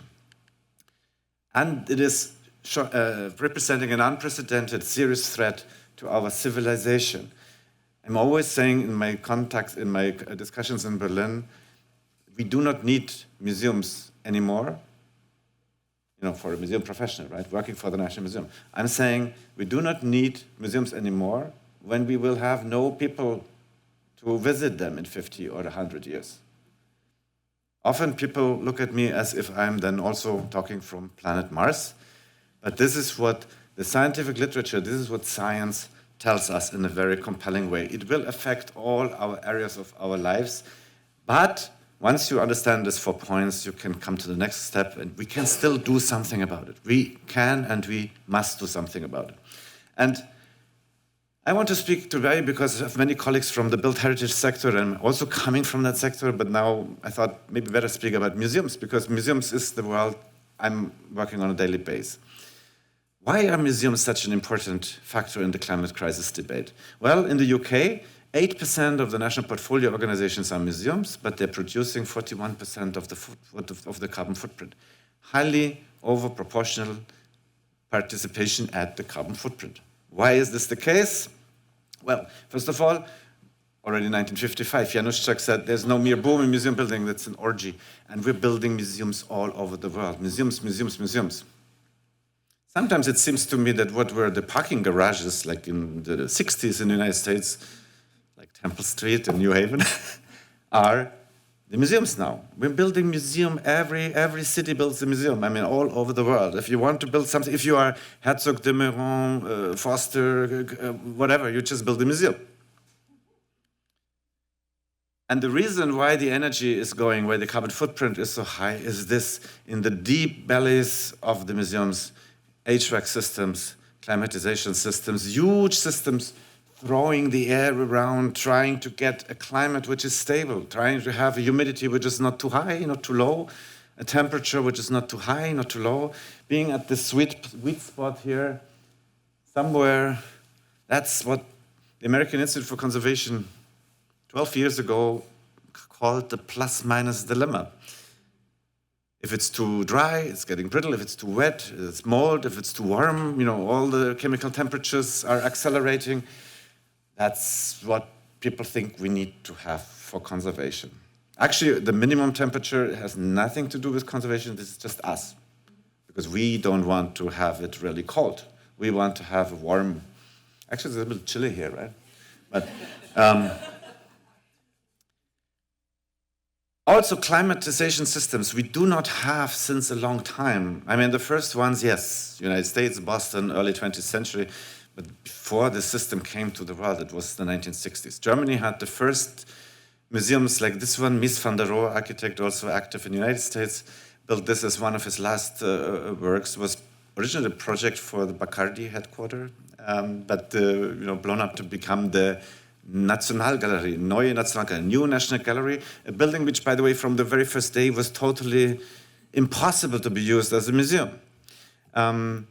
It's a nightmare for us in building physics. Steel, glass, you have to put a lot of energy into it. We can say, dear Mies van der Rohe, okay, you built this in 1968 as the first museum in Germany with HVAC system. Or the second, but really one of the. But it was 5 years before the first oil crisis, 1973. So we have to give this museum a little bit of a credit. But I can tell you it has been renovated now by David Chipperfield Architects. It was opened last year and uses more than 50% more energy now than before the renovation. You can imagine with this analysis, I don't make many friends in the Berlin museum community. This is, by the way, my own organization. Yeah. I also say, look at the cultural heritage in the churches. 75% of European cultural heritage actually is still in churches, more or less. Paintings by this, like Santa Maria Gloriosa de Frari in Venice by Tizian, since 500 years, hanging in a church, having temperatures going down to 2 degrees Celsius, humidity is going up to 80, and still there. So don't forget, we have museum climatization since the late 60s. Everything which is older than the late 60s has spent its entire life not climatized, because there was no climatization system, and we still have a lot of famous paintings in churches which are surviving without HVAC system. And we really got spoiled. I want to show you, this is the thermometers. You know, my friend is collecting thermometers in Germany, right? And this is 1915 on the left, and it says Zimmerwärme, which means room temperature, 16.5 degrees Celsius. I don't know that anybody here would think that this is a comfortable room temperature. It's really cold, 16.5. We have to think about this temperature now in Germany because we have a war in the middle of Europe, and our government says maybe, you know, you'll be happy with 18 or 19, but 16.5 is cold. In the 1930s, we were a little bit more spoiled, and already the room temperature rises up to 17.5. I would think that comfortable room temperature is 21, 22 now for most people. But this also explains why we have Earth Overshoot Day in Germany on 3rd of May in this year, and not anymore on 29th of December as it was in the 1970s. Because we are like just getting used to using the resources which we don't have. And things changed over the past decades. Looking back to the Beinecke Library, I worked 5 years at Yale as director of the Institute for the Preservation of Cultural Heritage. This is a wonderful building, Vermont marble, translucent, the sun shines in. It's one of the most beautiful buildings in the museum world you can imagine, built in 1963 by Gordon Bunshaft. The Daily News, Yale Daily News wrote when it was opened in 1963, there is like, you know, the design of the building provided necessary protection so that this document would endure another 2,000 years. The best environment for non-living things. I love this non-living things because it's kind of, you know, but it shows you the trust in the technology, the trust in this, in how, you know, progress. Nobody of my colleagues today would dare to speak about a preservation horizon of 2,000 years. We are all happy if we get through the next 50. Of course, you know, we don't want to have our cultural heritage lost, but I think it would be really a very bold statement now in 2022 saying that we want to preserve anything for 2,000 years. Maybe a little bit of Yale spirit too. Yale blue, go Yale. Going back to the carbon emissions, right? We have a steep decline of carbon emissions in front of us. We have to go down for all the reasons we were explaining before. We have to reduce our carbon emissions.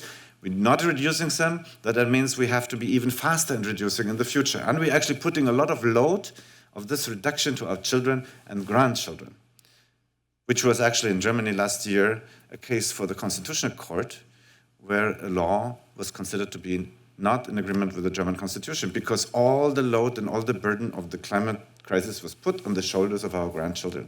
And we said, yeah, it's really serious, but you know, just continue as we did. And that's what we do in the National Museum. This is our energy consumption over the last 20 years. We see we have no reduction. We are using 70 million kilowatt hours, which is a lot. Museums are among the biggest energy consumers in an urban context. They use more. I remember a study I did at Yale. The Yale Art Gallery, the Yale Beinecke, the Yale Center of British Art, and the Peabody Museum. The museums use more energy per square meter than the med school. More than high-performance computing.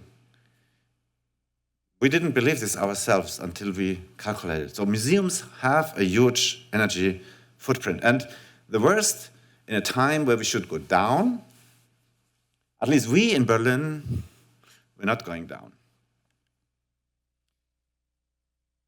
I, together with a colleague, Łukasz Bratasz from Poland, and starting this at Yale, actually we started a database on energy consumption of museums' archives around the world. Many museums in the United States are here, many in Germany, many in Europe.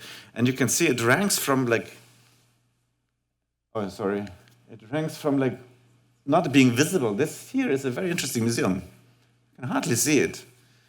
This is the National Museum in Denmark, the storage building in Vejle, using like 6, 7, 8 kilowatt hours per square meter in the year.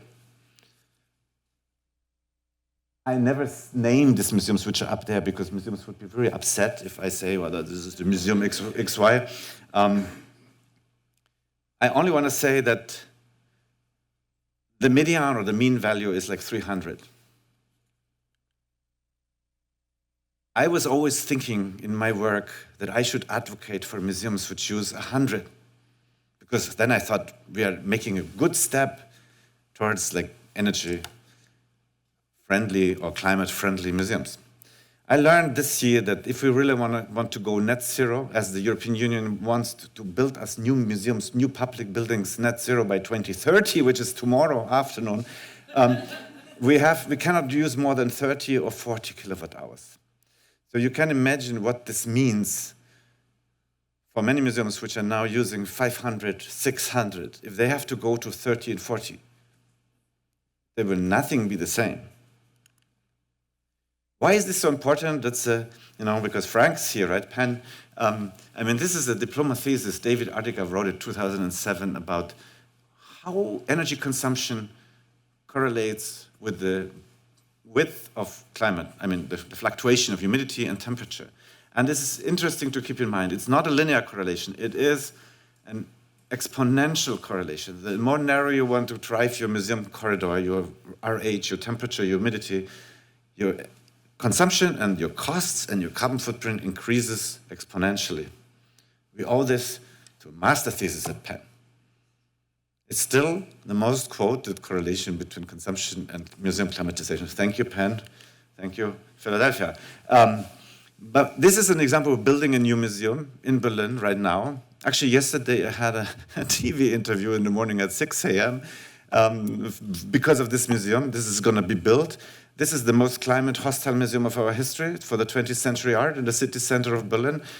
It's supposed to use like 600 kilowatt hours per square meter. And here is the most climate-hostile museum of our history. And I'm always asking my minister and everybody else who disagrees with me why they think that the year 2022 is the year to build the most climate-hostile museum of our 130-year history in Berlin. We think it's not. We think the best building, the best museum, and it sounds, I hope there's no architect here who wants to build a museum, but the best museum you can build now is the museum you do not build. Work with the museums you have, work with the buildings you have, consolidate the areas, the houses you have. Do not build new museums, also because there is a lot of gray energy in this museum. There's a lot of energy embedded. You have to burn the cement. If cement would be a country, it would be also the third in the emission ranking after the United States and China. And if you, just to give you one figure, which I think is a little bit, disturbing, is that in China in only 3 years, BBC brought this up like last year, in China in only 3 years, I think it was 2013 to 2015, more cement was built and used than in the United States in the whole 20th century. Hard to imagine, right? That between New York and San Francisco, the whole 20th century of cement production goes in China in 3 years. So, well, you can compensate, right? In Germany, I don't know how it's here in America, but in Germany, 4% of our public buildings have photovoltaic on the roof. 4%. Among my museum buildings, 0. We don't have that yet at all. There are ways to do it differently. We can, look at, for example, our colleagues. I already mentioned Denmark. This is the storage building of the National Museum, Rijksmuseum in Amsterdam. So it's in Amersfoort, built for 40 million euro within 1.5 years. America is a country which is known to be really fast. But, Berlin, we are really known to be really slow. It took us like 20 years to build an airport and longer. And I think in 1.5 years, we would maybe just decide for the color of our door handles in the next 1.5 years, 40 million, and an energy consumption of also 30, 40 kilowatt hours. Amersfoort in the Netherlands. At the end, I want to come back to the native perspective. I told you I had the privilege to spend many years of my career in this beautiful country. I worked at the Getty, I worked at Yale, on the east side, on the west side. And I came from stone conservation and from the built heritage. And one of the things which was really from the beginning, intriguing to me was, to get in contact and learn from the Native American perspective. And I have many colleagues with whom actually I established programs at Yale University. But also I kept these contacts now when I get back to Germany. And I want to tell you the story of the Menominee Reservation in Wisconsin, Kenosha County. It's very far away from everything, you have to drive. Actually, I also told my friends I drove a lot through this country, so I went there too. This is a postcard from the 1930s. It's called A Spirit Rock. You see, A Spirit Rock has this story with the Menominee Indians that they said this stone is slowly crumbling down, and when he's crumbled down completely, the human race will be extinct. So they did some kind of protection. They didn't want that the car is driving right into it. 1930s. I found another postcard from the 1950s. The protection is increasing and the stone gets smaller. And since I work with this topic of climate crisis and cultural heritage, I decided it doesn't matter, as far as it is. I think it's 7 hours from Madison. driving. I said, I go there with my wife. She always was asking what we're going to see, will it be really interesting? I was there 2017, and this is all what is left. And as I said before, I come from stone conservation. My estimate is 50 years at the most, and then the stone will be gone. So my reaction, of course, was first, why the Menominee Indians? Why did they choose such a bad stone for such an important question? I mean, there's plenty of stones which can be more resistant than this stone. I really was a little bit upset, but I want you to take this saying, or this, we can all hope that they are wrong, and only hope that they are wrong, but it kind of underlines the urgency of the climate crisis. This Spirit Rock in Kenosha County, in the Menominee tribe area, has maybe 50 more years. And if they are right, that's the time we have. And that's why, these are actually people in my own museum. They came in August, they're gluing themselves to the frame. They are protesting. I don't know whether that already started in the United States. If not, I can tell you it will probably. I know from Canada, I know from England, Italy, Germany, France. Young people, I'm meeting with them for coffee. I discuss with them. I tell them, please don't go in my museums. This is very difficult for me. I'm with you with my heart. I'm with you also with what I'm thinking. But I also know my colleagues for whom these objects are like children. Do not throw mashed potatoes and tomato soup on these paintings. I don't know. I think if we don't act, if we don't do something, we will have way more problems than a little bit of super glue on our painting frames to solve in a very short time. These are the years to act. We already said it. We have until 2030 to cut our emissions in half, to stop the loss of biodiversity and deliver on the UN SDG. And otherwise, we will have more problems than a little bit of super glue on paintings. Thank you very much.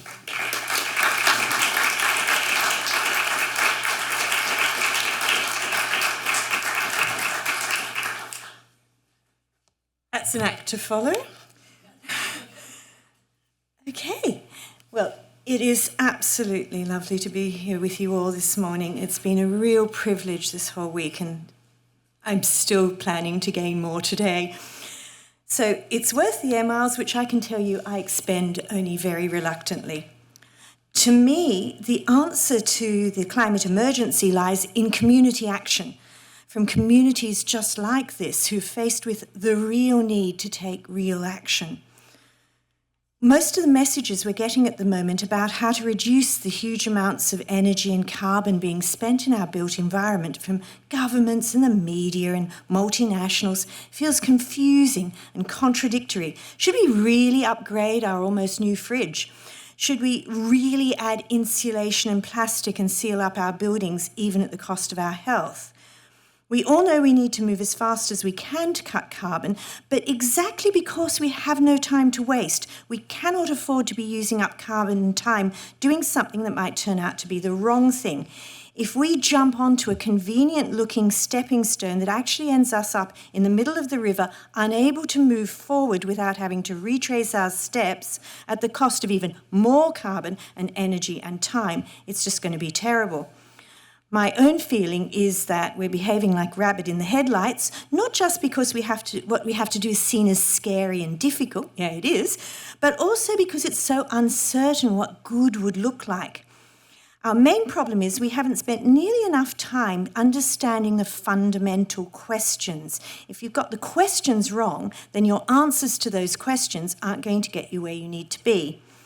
We can call what we need to do capability planning, that's a military term, you can call it backcasting, but basically we need to spend some more time working out what good actually looks like before we start beating a path towards it. But I'm the bearer of good news because I do firmly believe the pathways to good are there and that they're much easier to navigate than we've been dreading. It's just that up until now we've been running in the wrong direction towards the high technology global north solutions, which are exactly what got us into this big hole in the first place. So today I'm going to take Alice as our guide, first of all falling down with her down the rabbit hole through layers and layers of misunderstandings and unnecessary complications in our current pathway, and then using what we found out along the way to build the steps of a staircase that will take us up to where we need to be, a really sustainable and happy built environment, and with the speed we need too. Bit of a spoiler alert, I can tell you already that the answers come from looking at the underlying science and at history, and that we find all sorts of things there, especially in the vernacular buildings across the world, as Rohit said, which can help us understand how to have usable buildings without needing to throw fossil fuels at every problem. After all, that was what they had to do before the Industrial Revolution, and they were very good at it. What really worries me is that instead of looking at buildings that have demonstrably worked, and from what we learned there, trying to work out what we're currently doing wrong that's causing us to power through all that energy, we're still building what Z. Smith calls the energy pigs and getting really distracted by these demonstrably silly old buildings are bad narratives. That might sell the greenwash products, but it doesn't fit with what we know about buildings of all periods, how they work and how they work after their builders have walked away. So the first question Alice might sensibly ask is this: do most professionals, most people, truly understand how different building enclosures work? It's my speciality, and I'd have to say the answer's no. But it's not that difficult because they just divide into two basic types, raincoats and greatcoats. Now, I'm going to have to skate through this one really quickly, but if you want more detail, there are a couple of webinars devoted to just this that I did for Historic England a couple of years ago that go into the science more deeply, and I can pass on the links for those. I'll start with raincoats because they're the ones that we build in the global north now, and they're pretty simple to understand. They're based on the idea of a waterproof layer that when water hits it, it just runs off.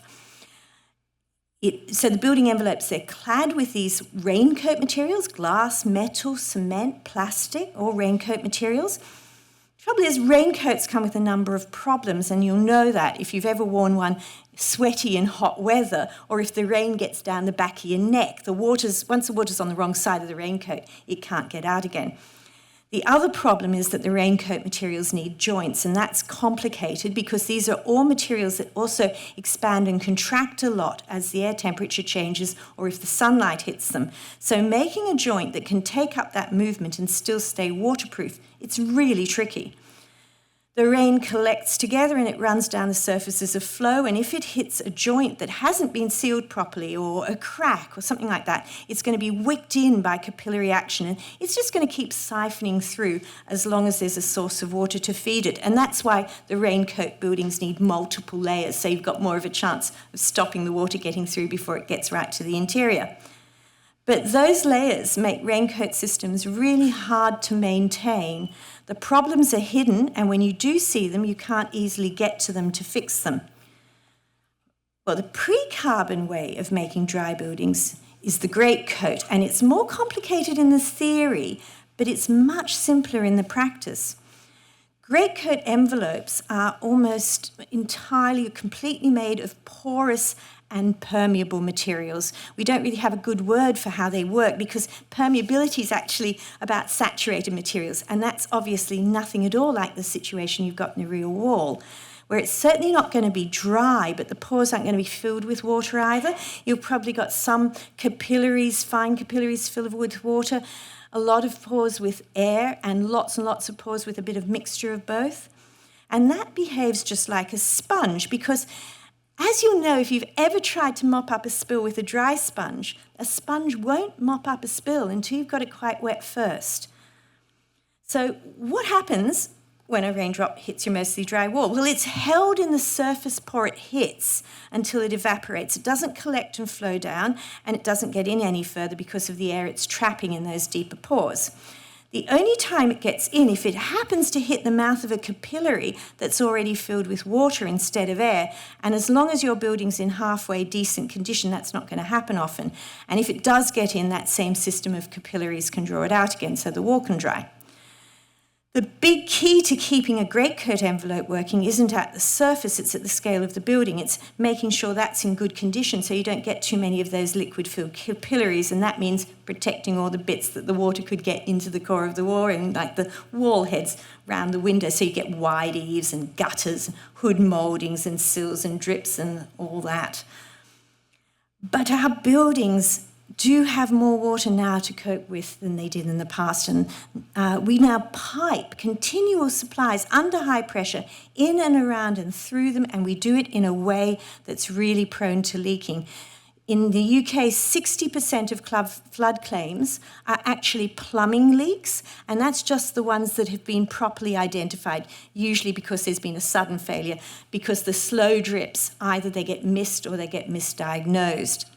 So what does all this mean for our obsession with how we want to deal with buildings with climate change?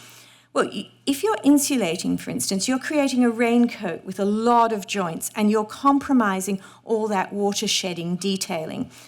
But the worst thing is that the most of these systems include so-called vapor permeable membranes, which don't behave as people think they do, even when they're new. And they're really there to protect the insulation from condensation, which can certainly be deadly if you get that combination of a raincoat building and air conditioning. But if you're not careful, the cure can be much worse than the disease.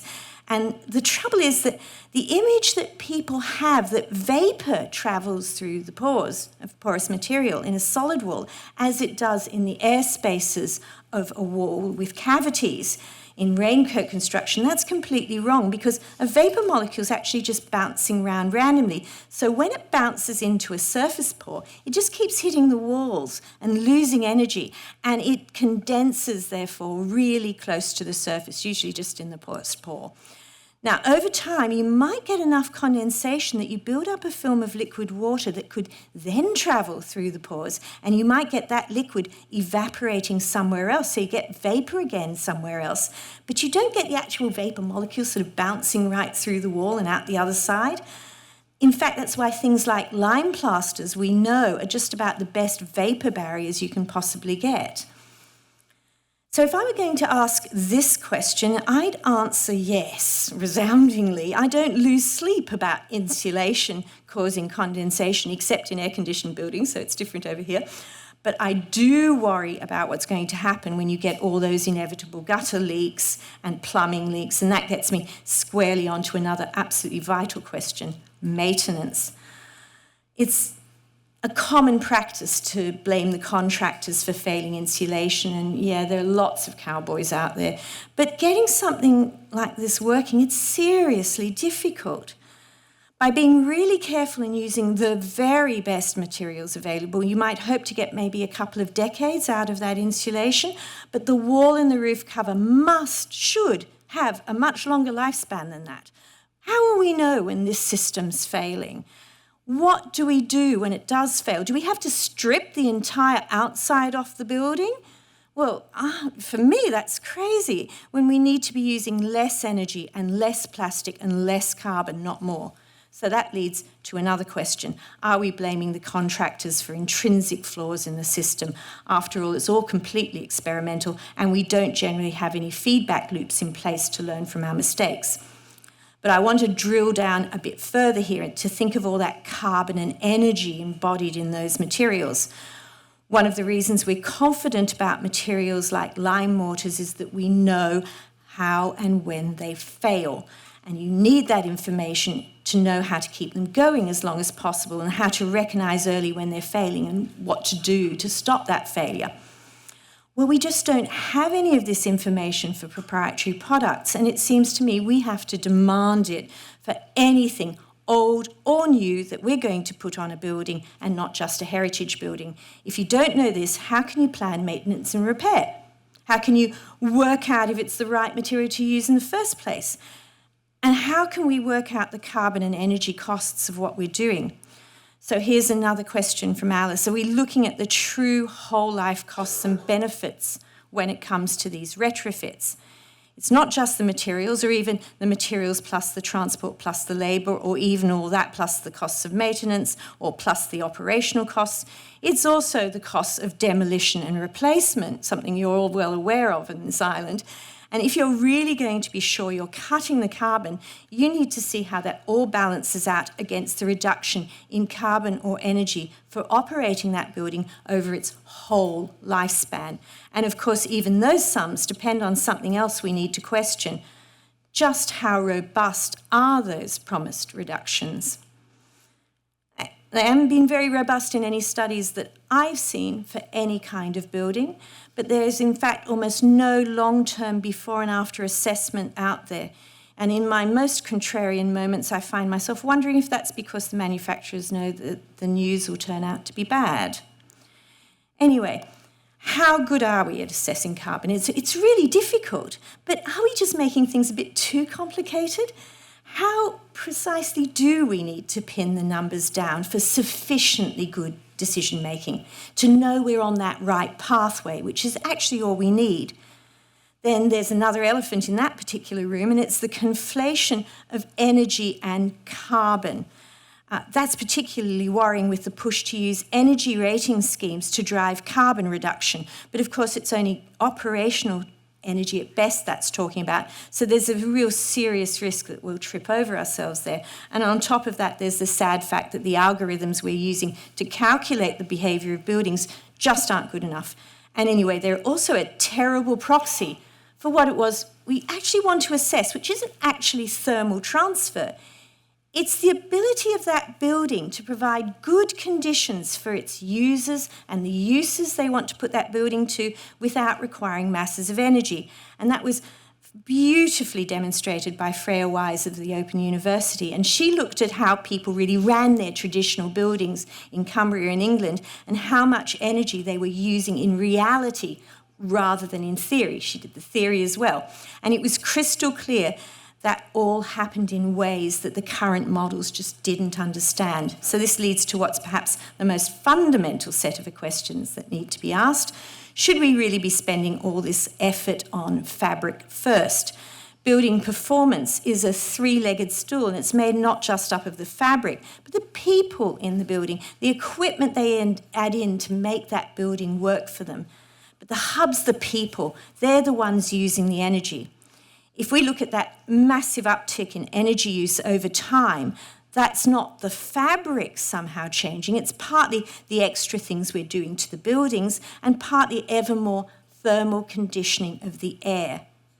And why is that? Is it just that we're more wussy? That's one part of it.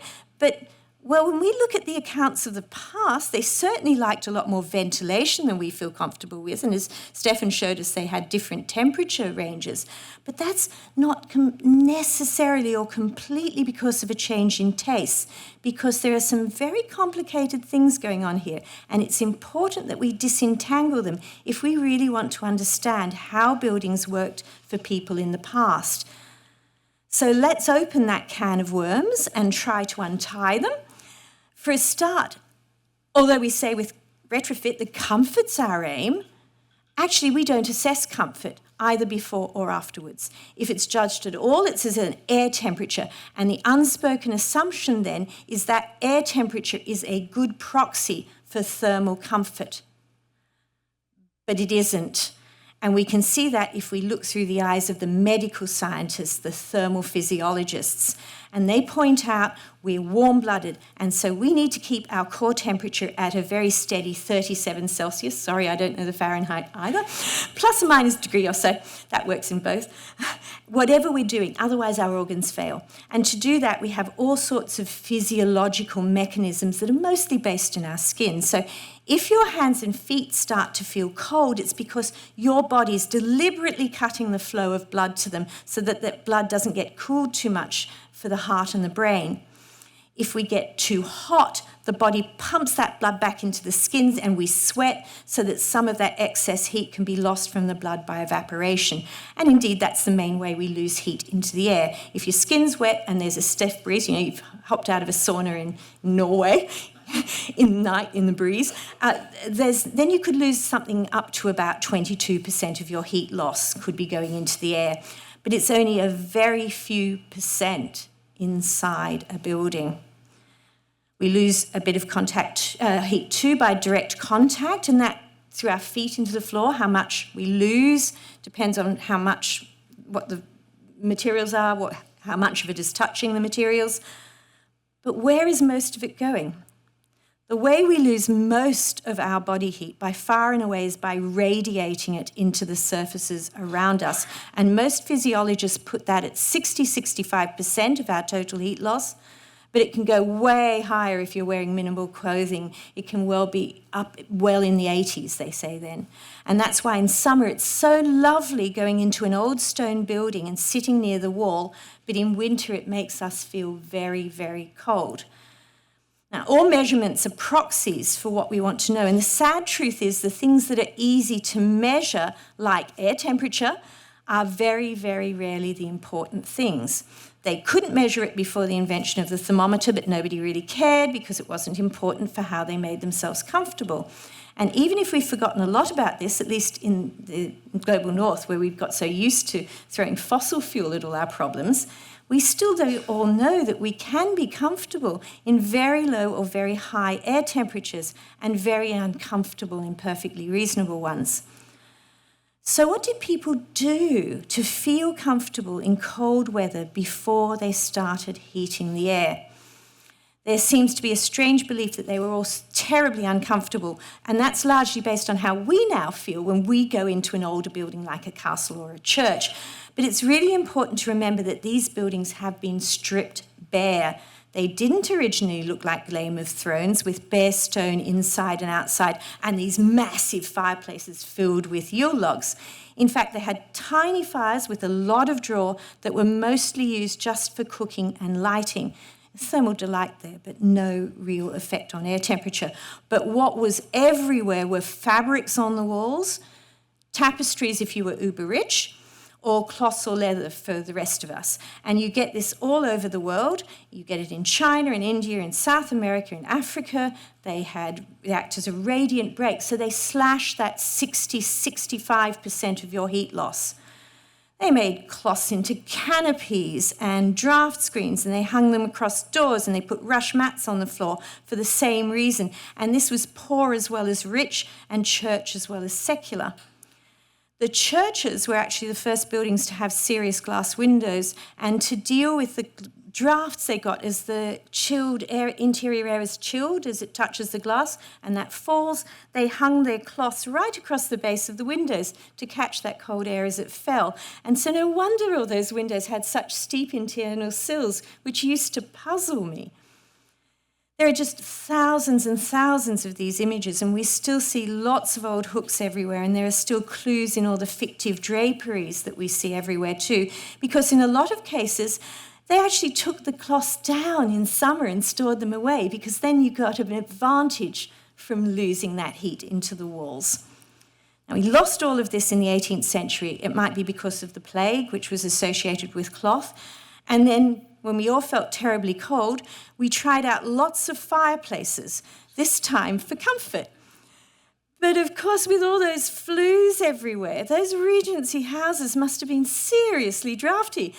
And I'm not surprised that the Victorians went back and put all these things back again to cope.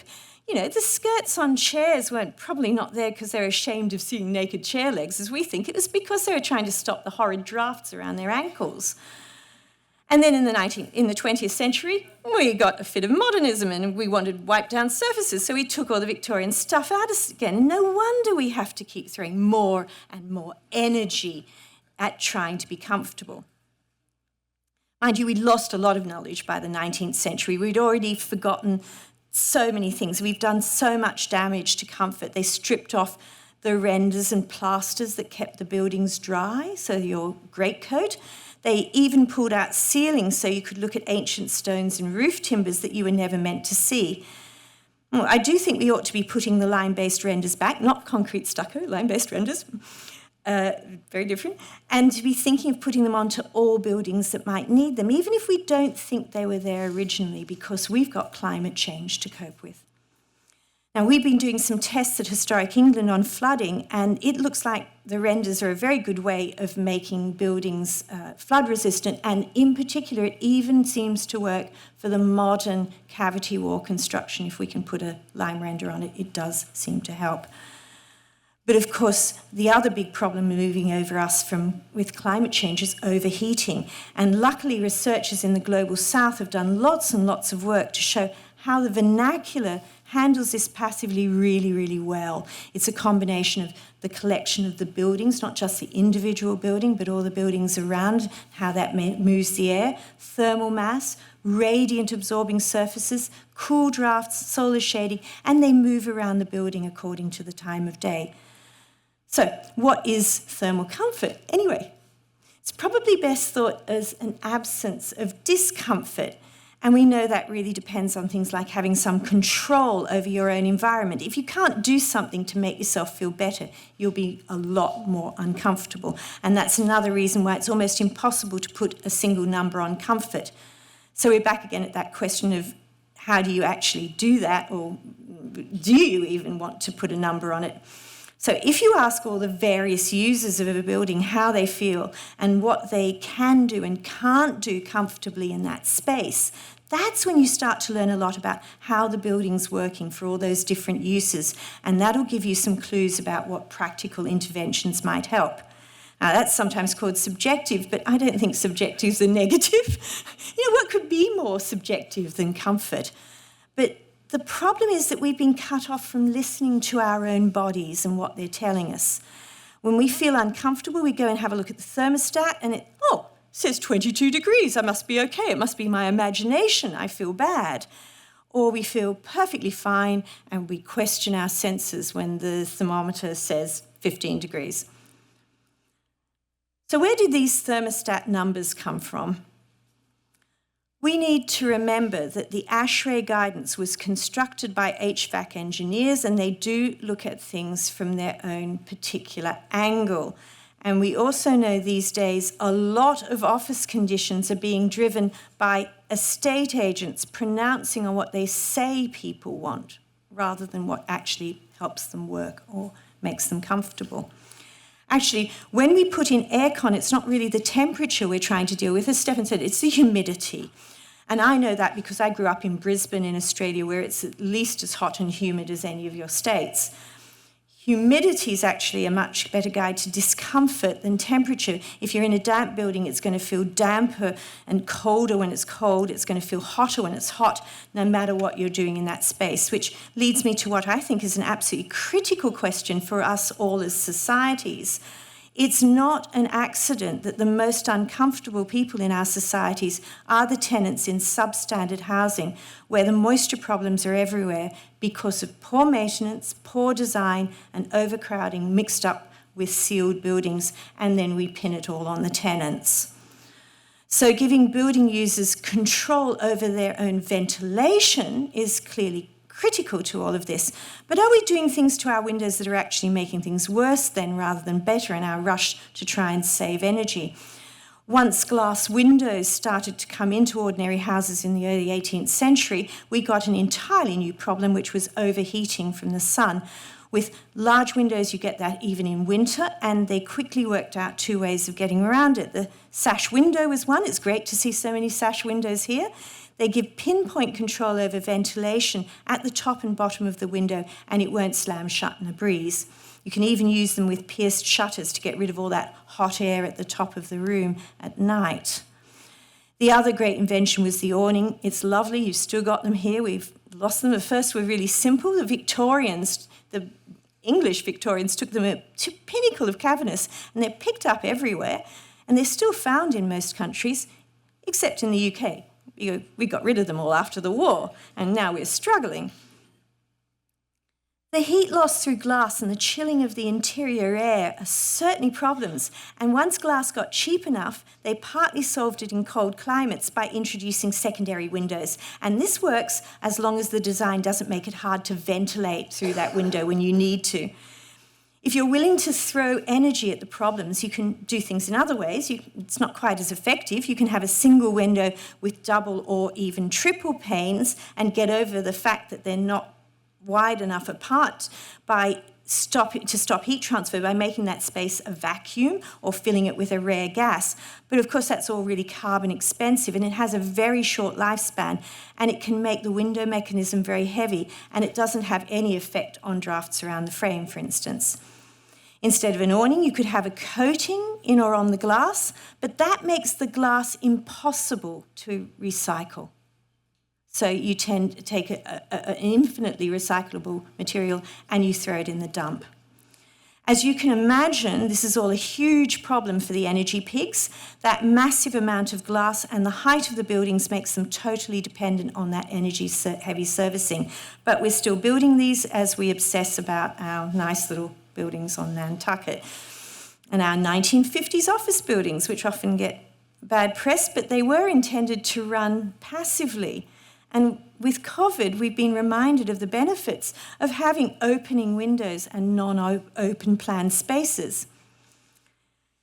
You know, those of us in heritage have some difficult questions to ask ourselves about changing things like lime renders onto buildings that didn't have them, or adding awnings or so.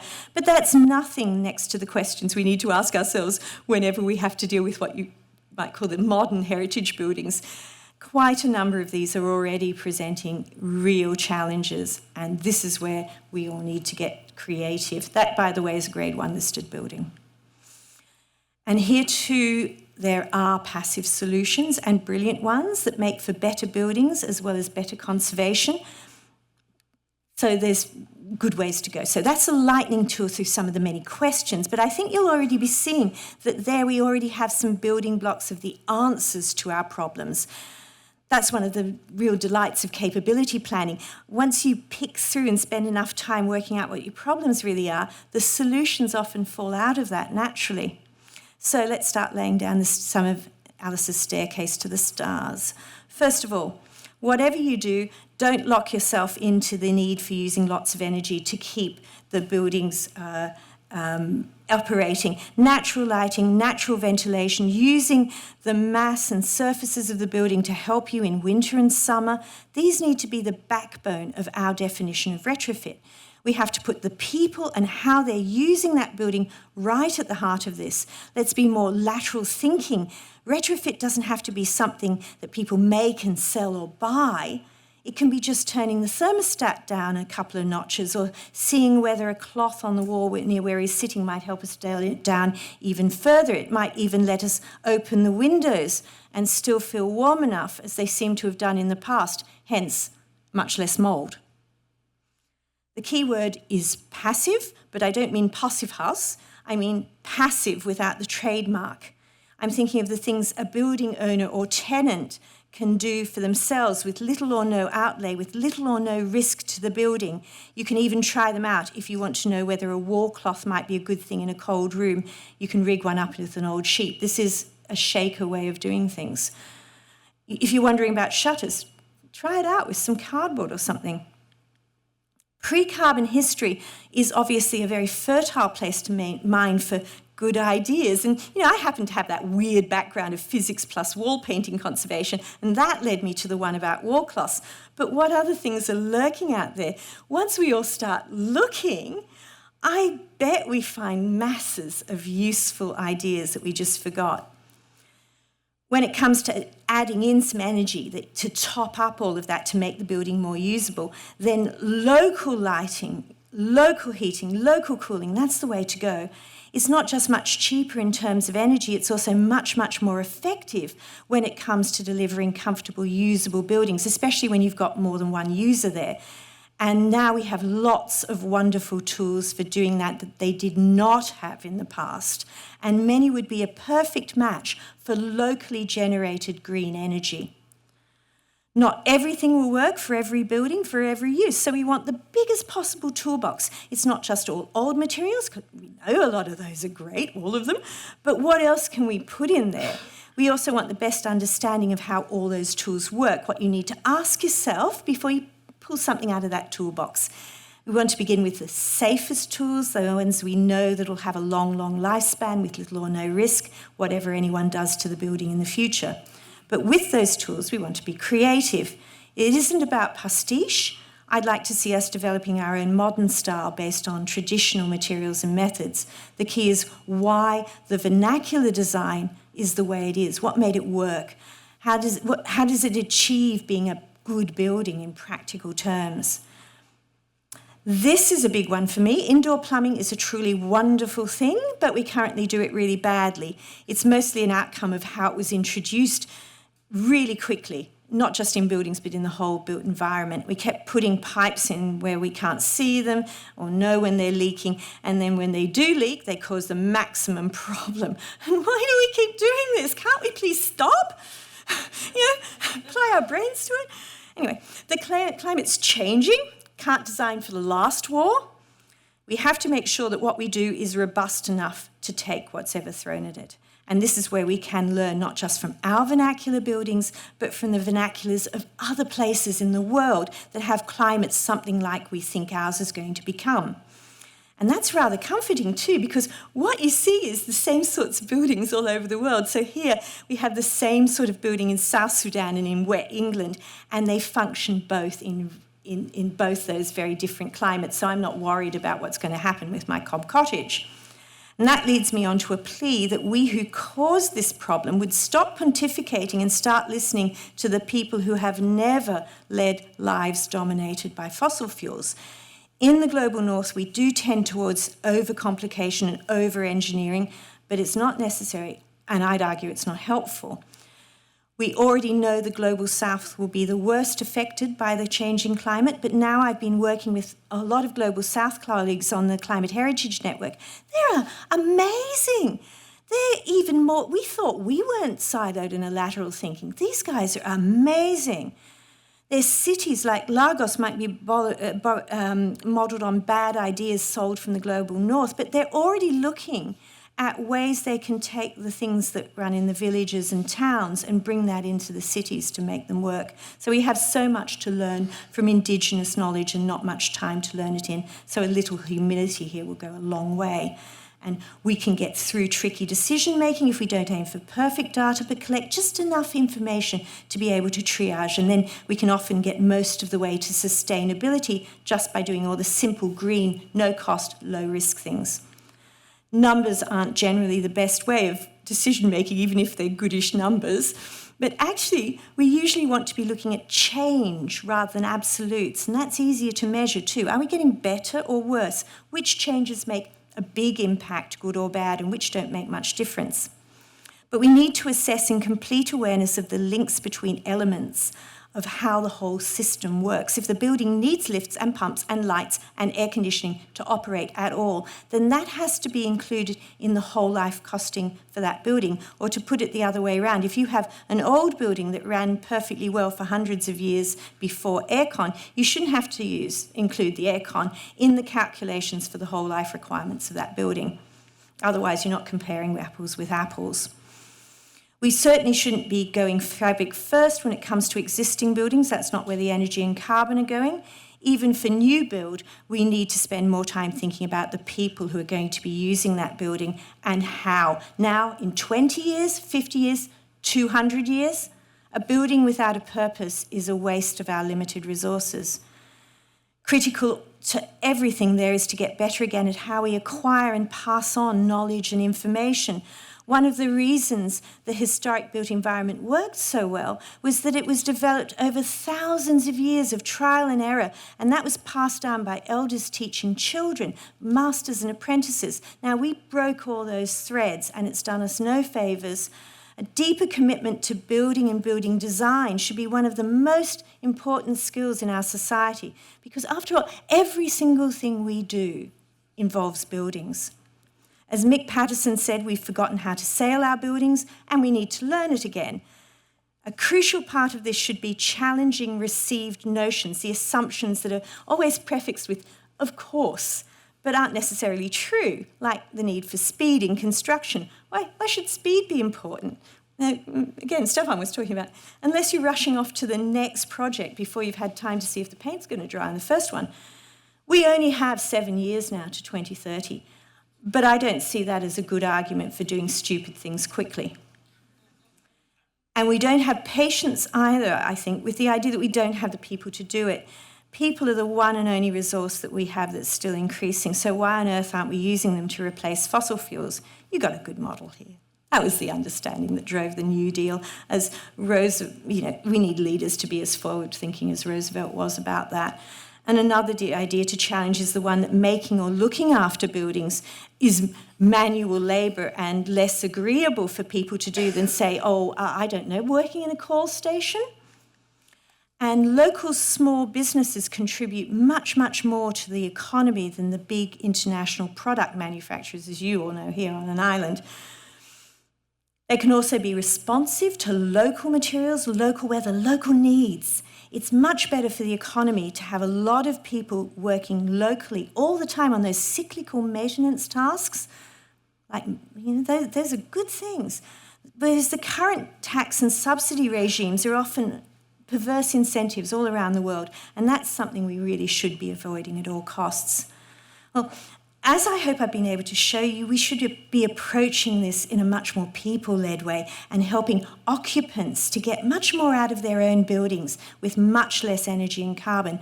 But obviously that means getting out of all our professional silos and all working together. And in my experience, it's easier to work together in an innovative way if you include in the room people who aren't professionals because they come in with fewer preconceptions. It's like that old proverb about new wine in old wineskins, and as far as I'm concerned, the newer the wineskin, the better. We need to learn how buildings work. We used to learn by taking part in construction when we were kids, so why can't we have that again? Why can't schools have buildings, building little pizza ovens or something, as well as vegetable gardens? Can we broaden out the debate to include all the people who are not building specialists?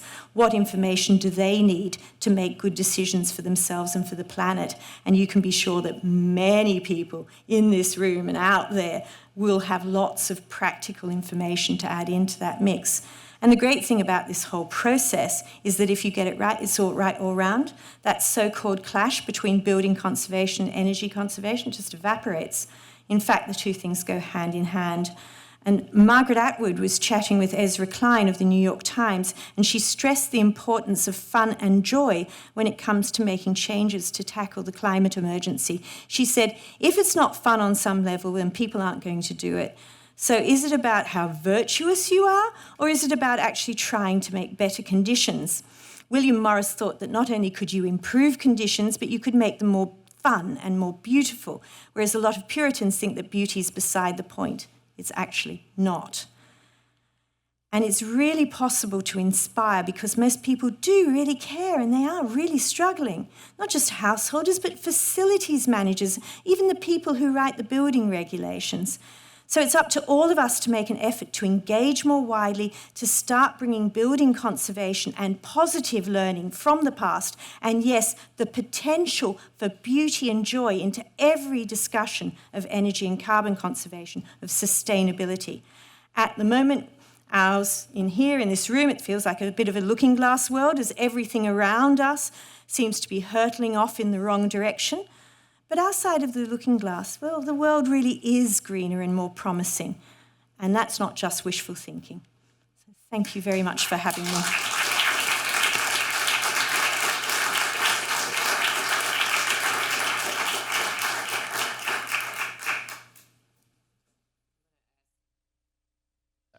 you hear me now? Okay.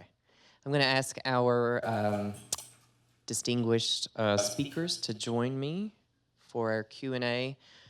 I have questions for them. You can just pick a chair.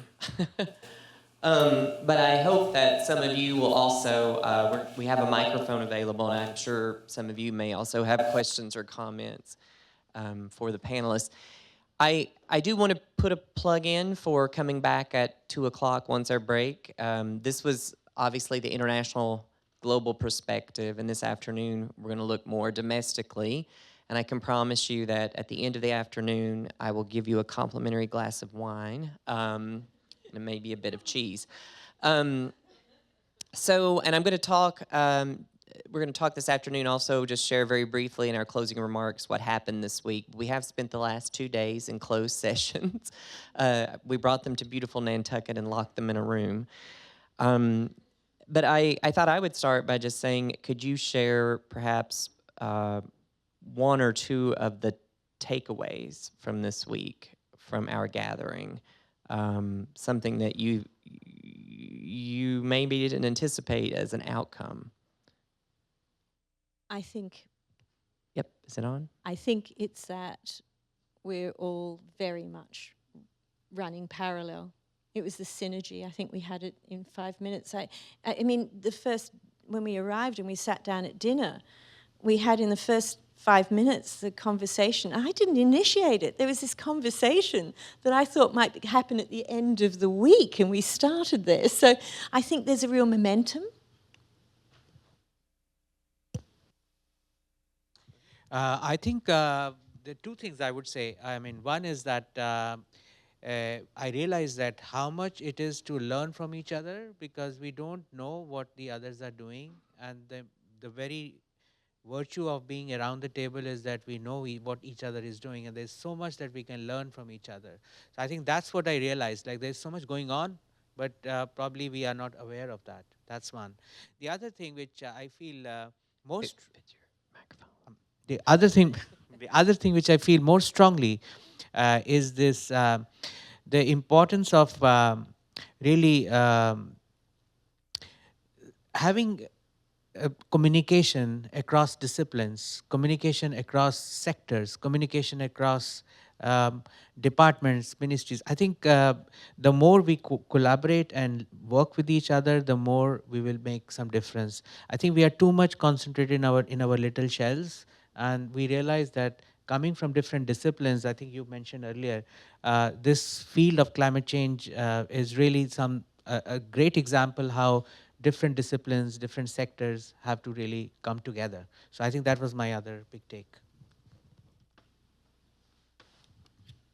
For me, it was also that we have so much in common.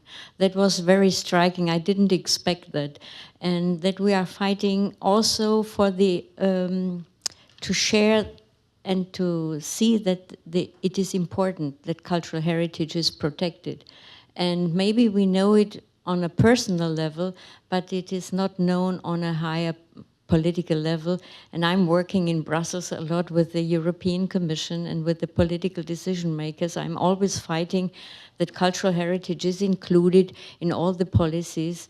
And we have never seen a summit of the global leaders where they only discuss about cultural heritage. And this is my takeaway, is that we could join our forces, that we are facing the same problems, and that we can learn from each other. I have learned a lot during the past days, and I was really shocked, I must say, how much the sea level rise has already impacted the island of Nantucket. I didn't have this picture before I came here. So about the urgency, that was not so clear for me before I arrived here. Yeah, I can only, endorse what my colleagues have said. Coming here is also for us an opportunity to learn from the experience here in the United States. I said this at the conference, especially, with the National Park Service, because, as a German, we are like keeping our system running. We're going to all the national parks. We love the national parks. We just come to America and we just collect all the stamps from all the national parks. So we really love the national parks, and I think that was a huge learning experience for us to come here and see, the science part, the cultural part, and I say this also. Johanna said it, to learn from each other, but I say it also as a scientist who worked for the majority of his career on the topic how to preserve cultural heritage, and only in the last 10 years, since I was in New Haven at Yale, I started to think about why.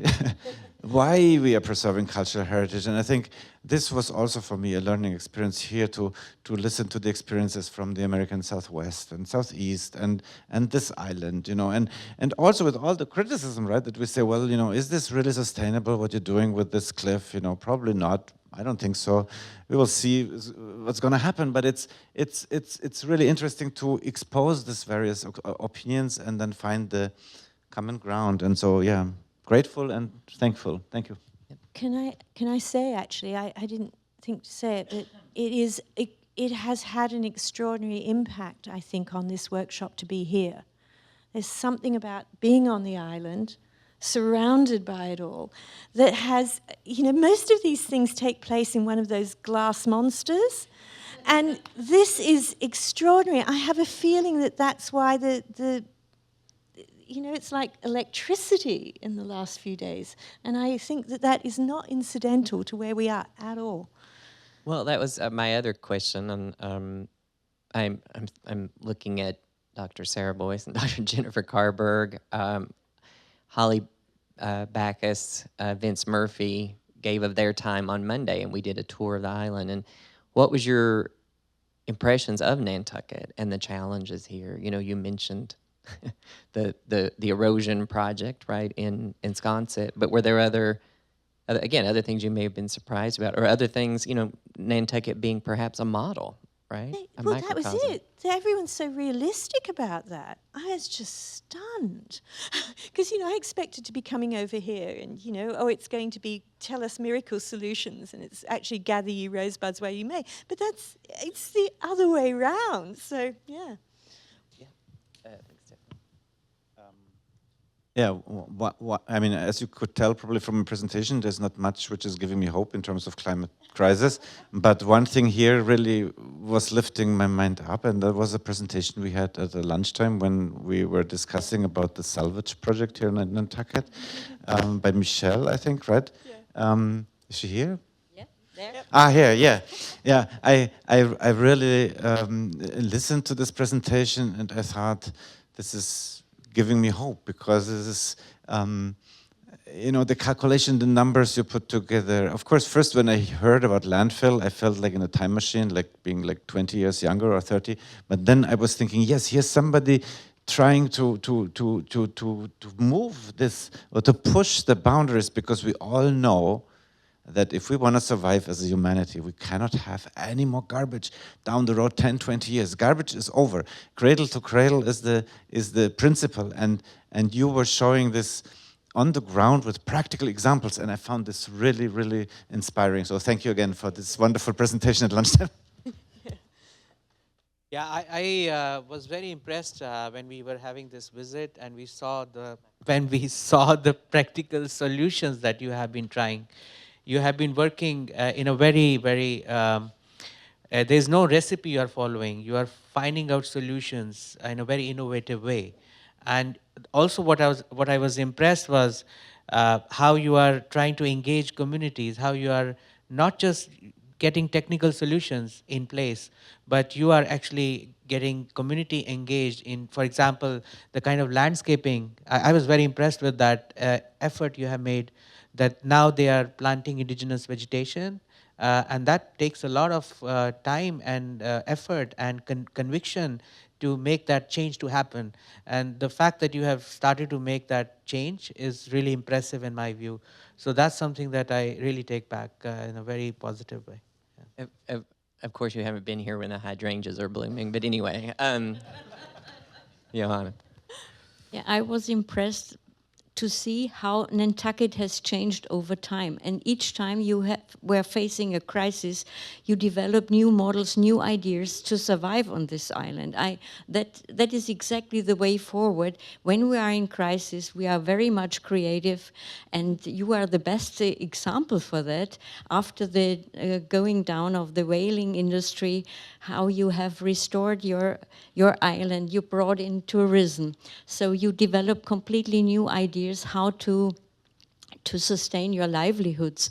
And also what Rohit said, I was really very, very impressed by the engagement and commitment of so many people living here on this island, and you have really a jewel in your hands. I was impressed to see so nicely preserved old houses and also the structure of the city. I mean, you hardly can find this anywhere else in Europe. I mean, that's really something special. So congratulations. And it gives me also hope that we together, with all the engagement of the people who are in responsibility for the cultural heritage, that we will win this fight, hopefully. I'm here more positive than my colleague Stefan. If we have any questions from the audience, I can keep going with mine or comments. Well, I will say we were, again, the Nantucket Historical Association has been so remarkably generous and kind to us this week. We did choose Nantucket in part because it is a resilient community. And at least I feel, and again, I'm a little biased maybe, but that it is a model. And they also put us in the portraiture gallery, right? So it was all of the historical figures of Nantucket were watching. I'm like, it just made you feel like we had to do something good this week, right? What do you think in terms of also the outcomes or just in general, your presentation? I mean, what are the number one challenges to this issue? What are the challenges we're facing that we have to overcome if we're going to move the needle forward? Getting the ball started. I think once it starts to roll, it will pick up its own momentum, but at the moment we're still Sisyphus pushing it up the hill. I think we have to be positive and assume we can get it over the top and roll down the other side, otherwise we're dead. But I think we can, and I do think it's in the community. I'm even more certain than when I wrote that presentation a week before I came here that it is the answers lie in community. Go ahead, Steph. Yeah, I think urgency, time is the biggest question. I mean, we have almost no more time, and this is the decade. I'm always saying this to my students. We have 20 to, actually I was telling this to my students since 5 years, and the 5 years already passed, right? Yeah. So 2030, this is when we have to deliver. This is when we have to cut our carbon emissions by half. Everybody in science of the IPCC tells us that. And that makes me actually, it's good that, two Germans here, right, Johanna? we worked together for 30 years, so we're very good friends. Although I am like a little bit more pessimistic, I think we have lost a lot of time. And we almost lost too much time. And I said it at the conference that I can't really bear people talking about adaptation. There is no adaptation to the climate crisis.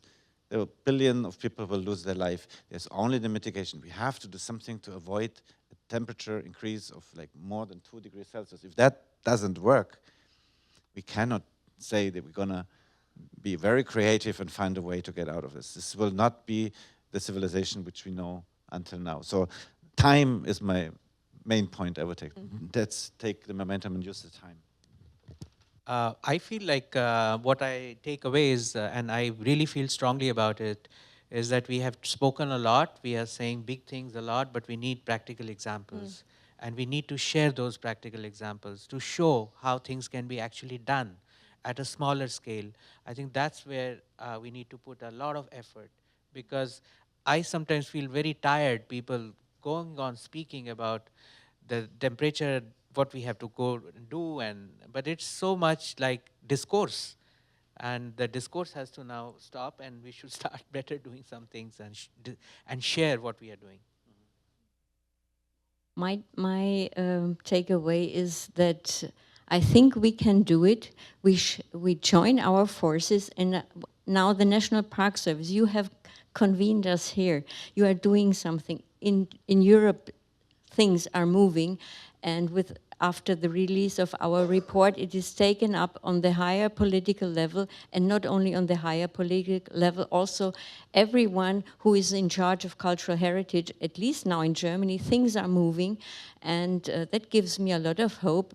I'm fighting for this nearly 20 years. Nobody wanted to listen to me 10 years ago, but in the last 4 or 5 years, and these initiatives, what you are doing right now here, what we are doing in Europe, what ICCROM is doing on an international level, and what has happened now at COP27, and we hope for COP28 in 2 years' time, that cultural heritage is on the top of the political level, and then it will go down again to the people, to the responsibilities of the people for the heritage, and I think we can show that cultural heritage can make a good contribution to fight against the climate crisis.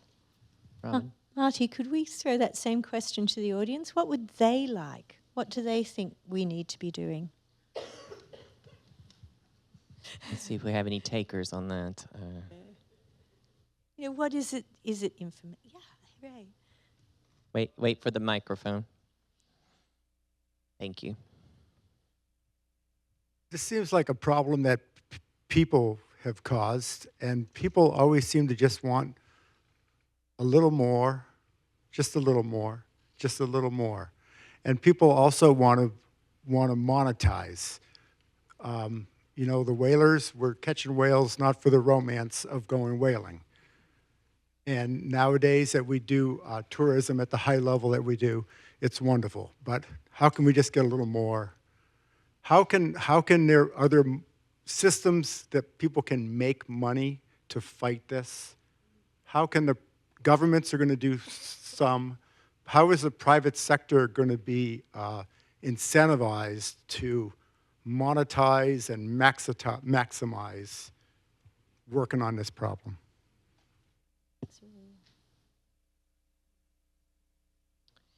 Any other thoughts? Wait, back here. The microphone. I should say that my colleagues in Historic England work on exactly that sort of question. There's a whole section working on that at the moment. Sorry.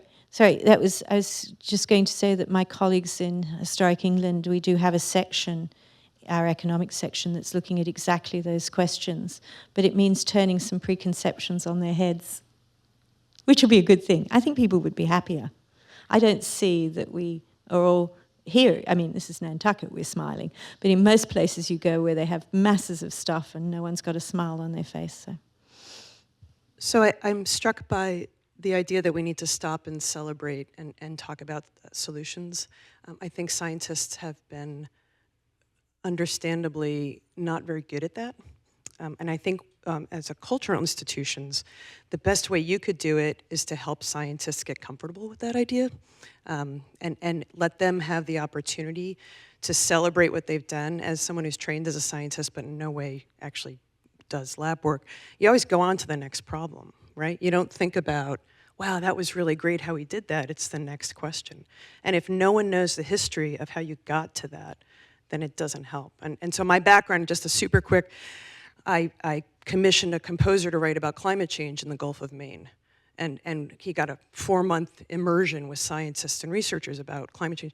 And we had a lot of time together in the car, and I said something to him very offhand about, the ozone problem, we figured that out, right? We've really solved it. And it was 2.5 hours of a conversation for him to get it, to understand that we'd done it. And he said, why aren't you people talking about this? And that's where the culture comes in. The scientist culture is really, really important. Oh, that's a good thought. Yeah, we really didn't touch on that. The fact that, again, how we tell this story or communicate through our culture. I mean, we did talk about traditional knowledge, but even being in this, this museum, whales were not exactly well, I guess they were a renewable resource, but Stefan? Yeah, I mean, the several points, right? The communication, as a scientist, we're never trained to communicate. not in the school, not at the university, nowhere. I mean, I think it's actually even much better here, where there's like science writing and, you know, at the college level. But I can tell you for Germany, if you can write your first and your last name as a chemist, right? That's what we are trained in calculating, we're trained in computer programming, we're trained in synthesizing, analyzing, and interpreting spectra, but we're not trained in talking, and even worse, not trained in communicating. So that's the first thing. The second, well, I strongly believe on the question of monetizing and money, and that's my perspective as an activist since many years. Johanna said she does this for 20 years. Actually, since 13 years, we are doing a conference series in Germany together, which is called the Green Museum.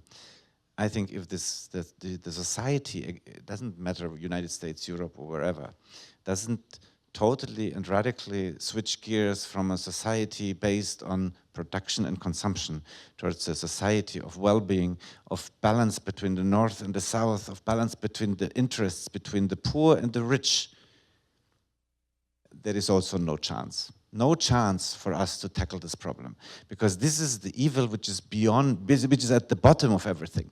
The more and more and the higher production, and that's why we are seeing our, you know, Earth overshoot days being shifted all over the globe to the spring now, right? In the United States, I don't know where it is actually. I would guess in April, right?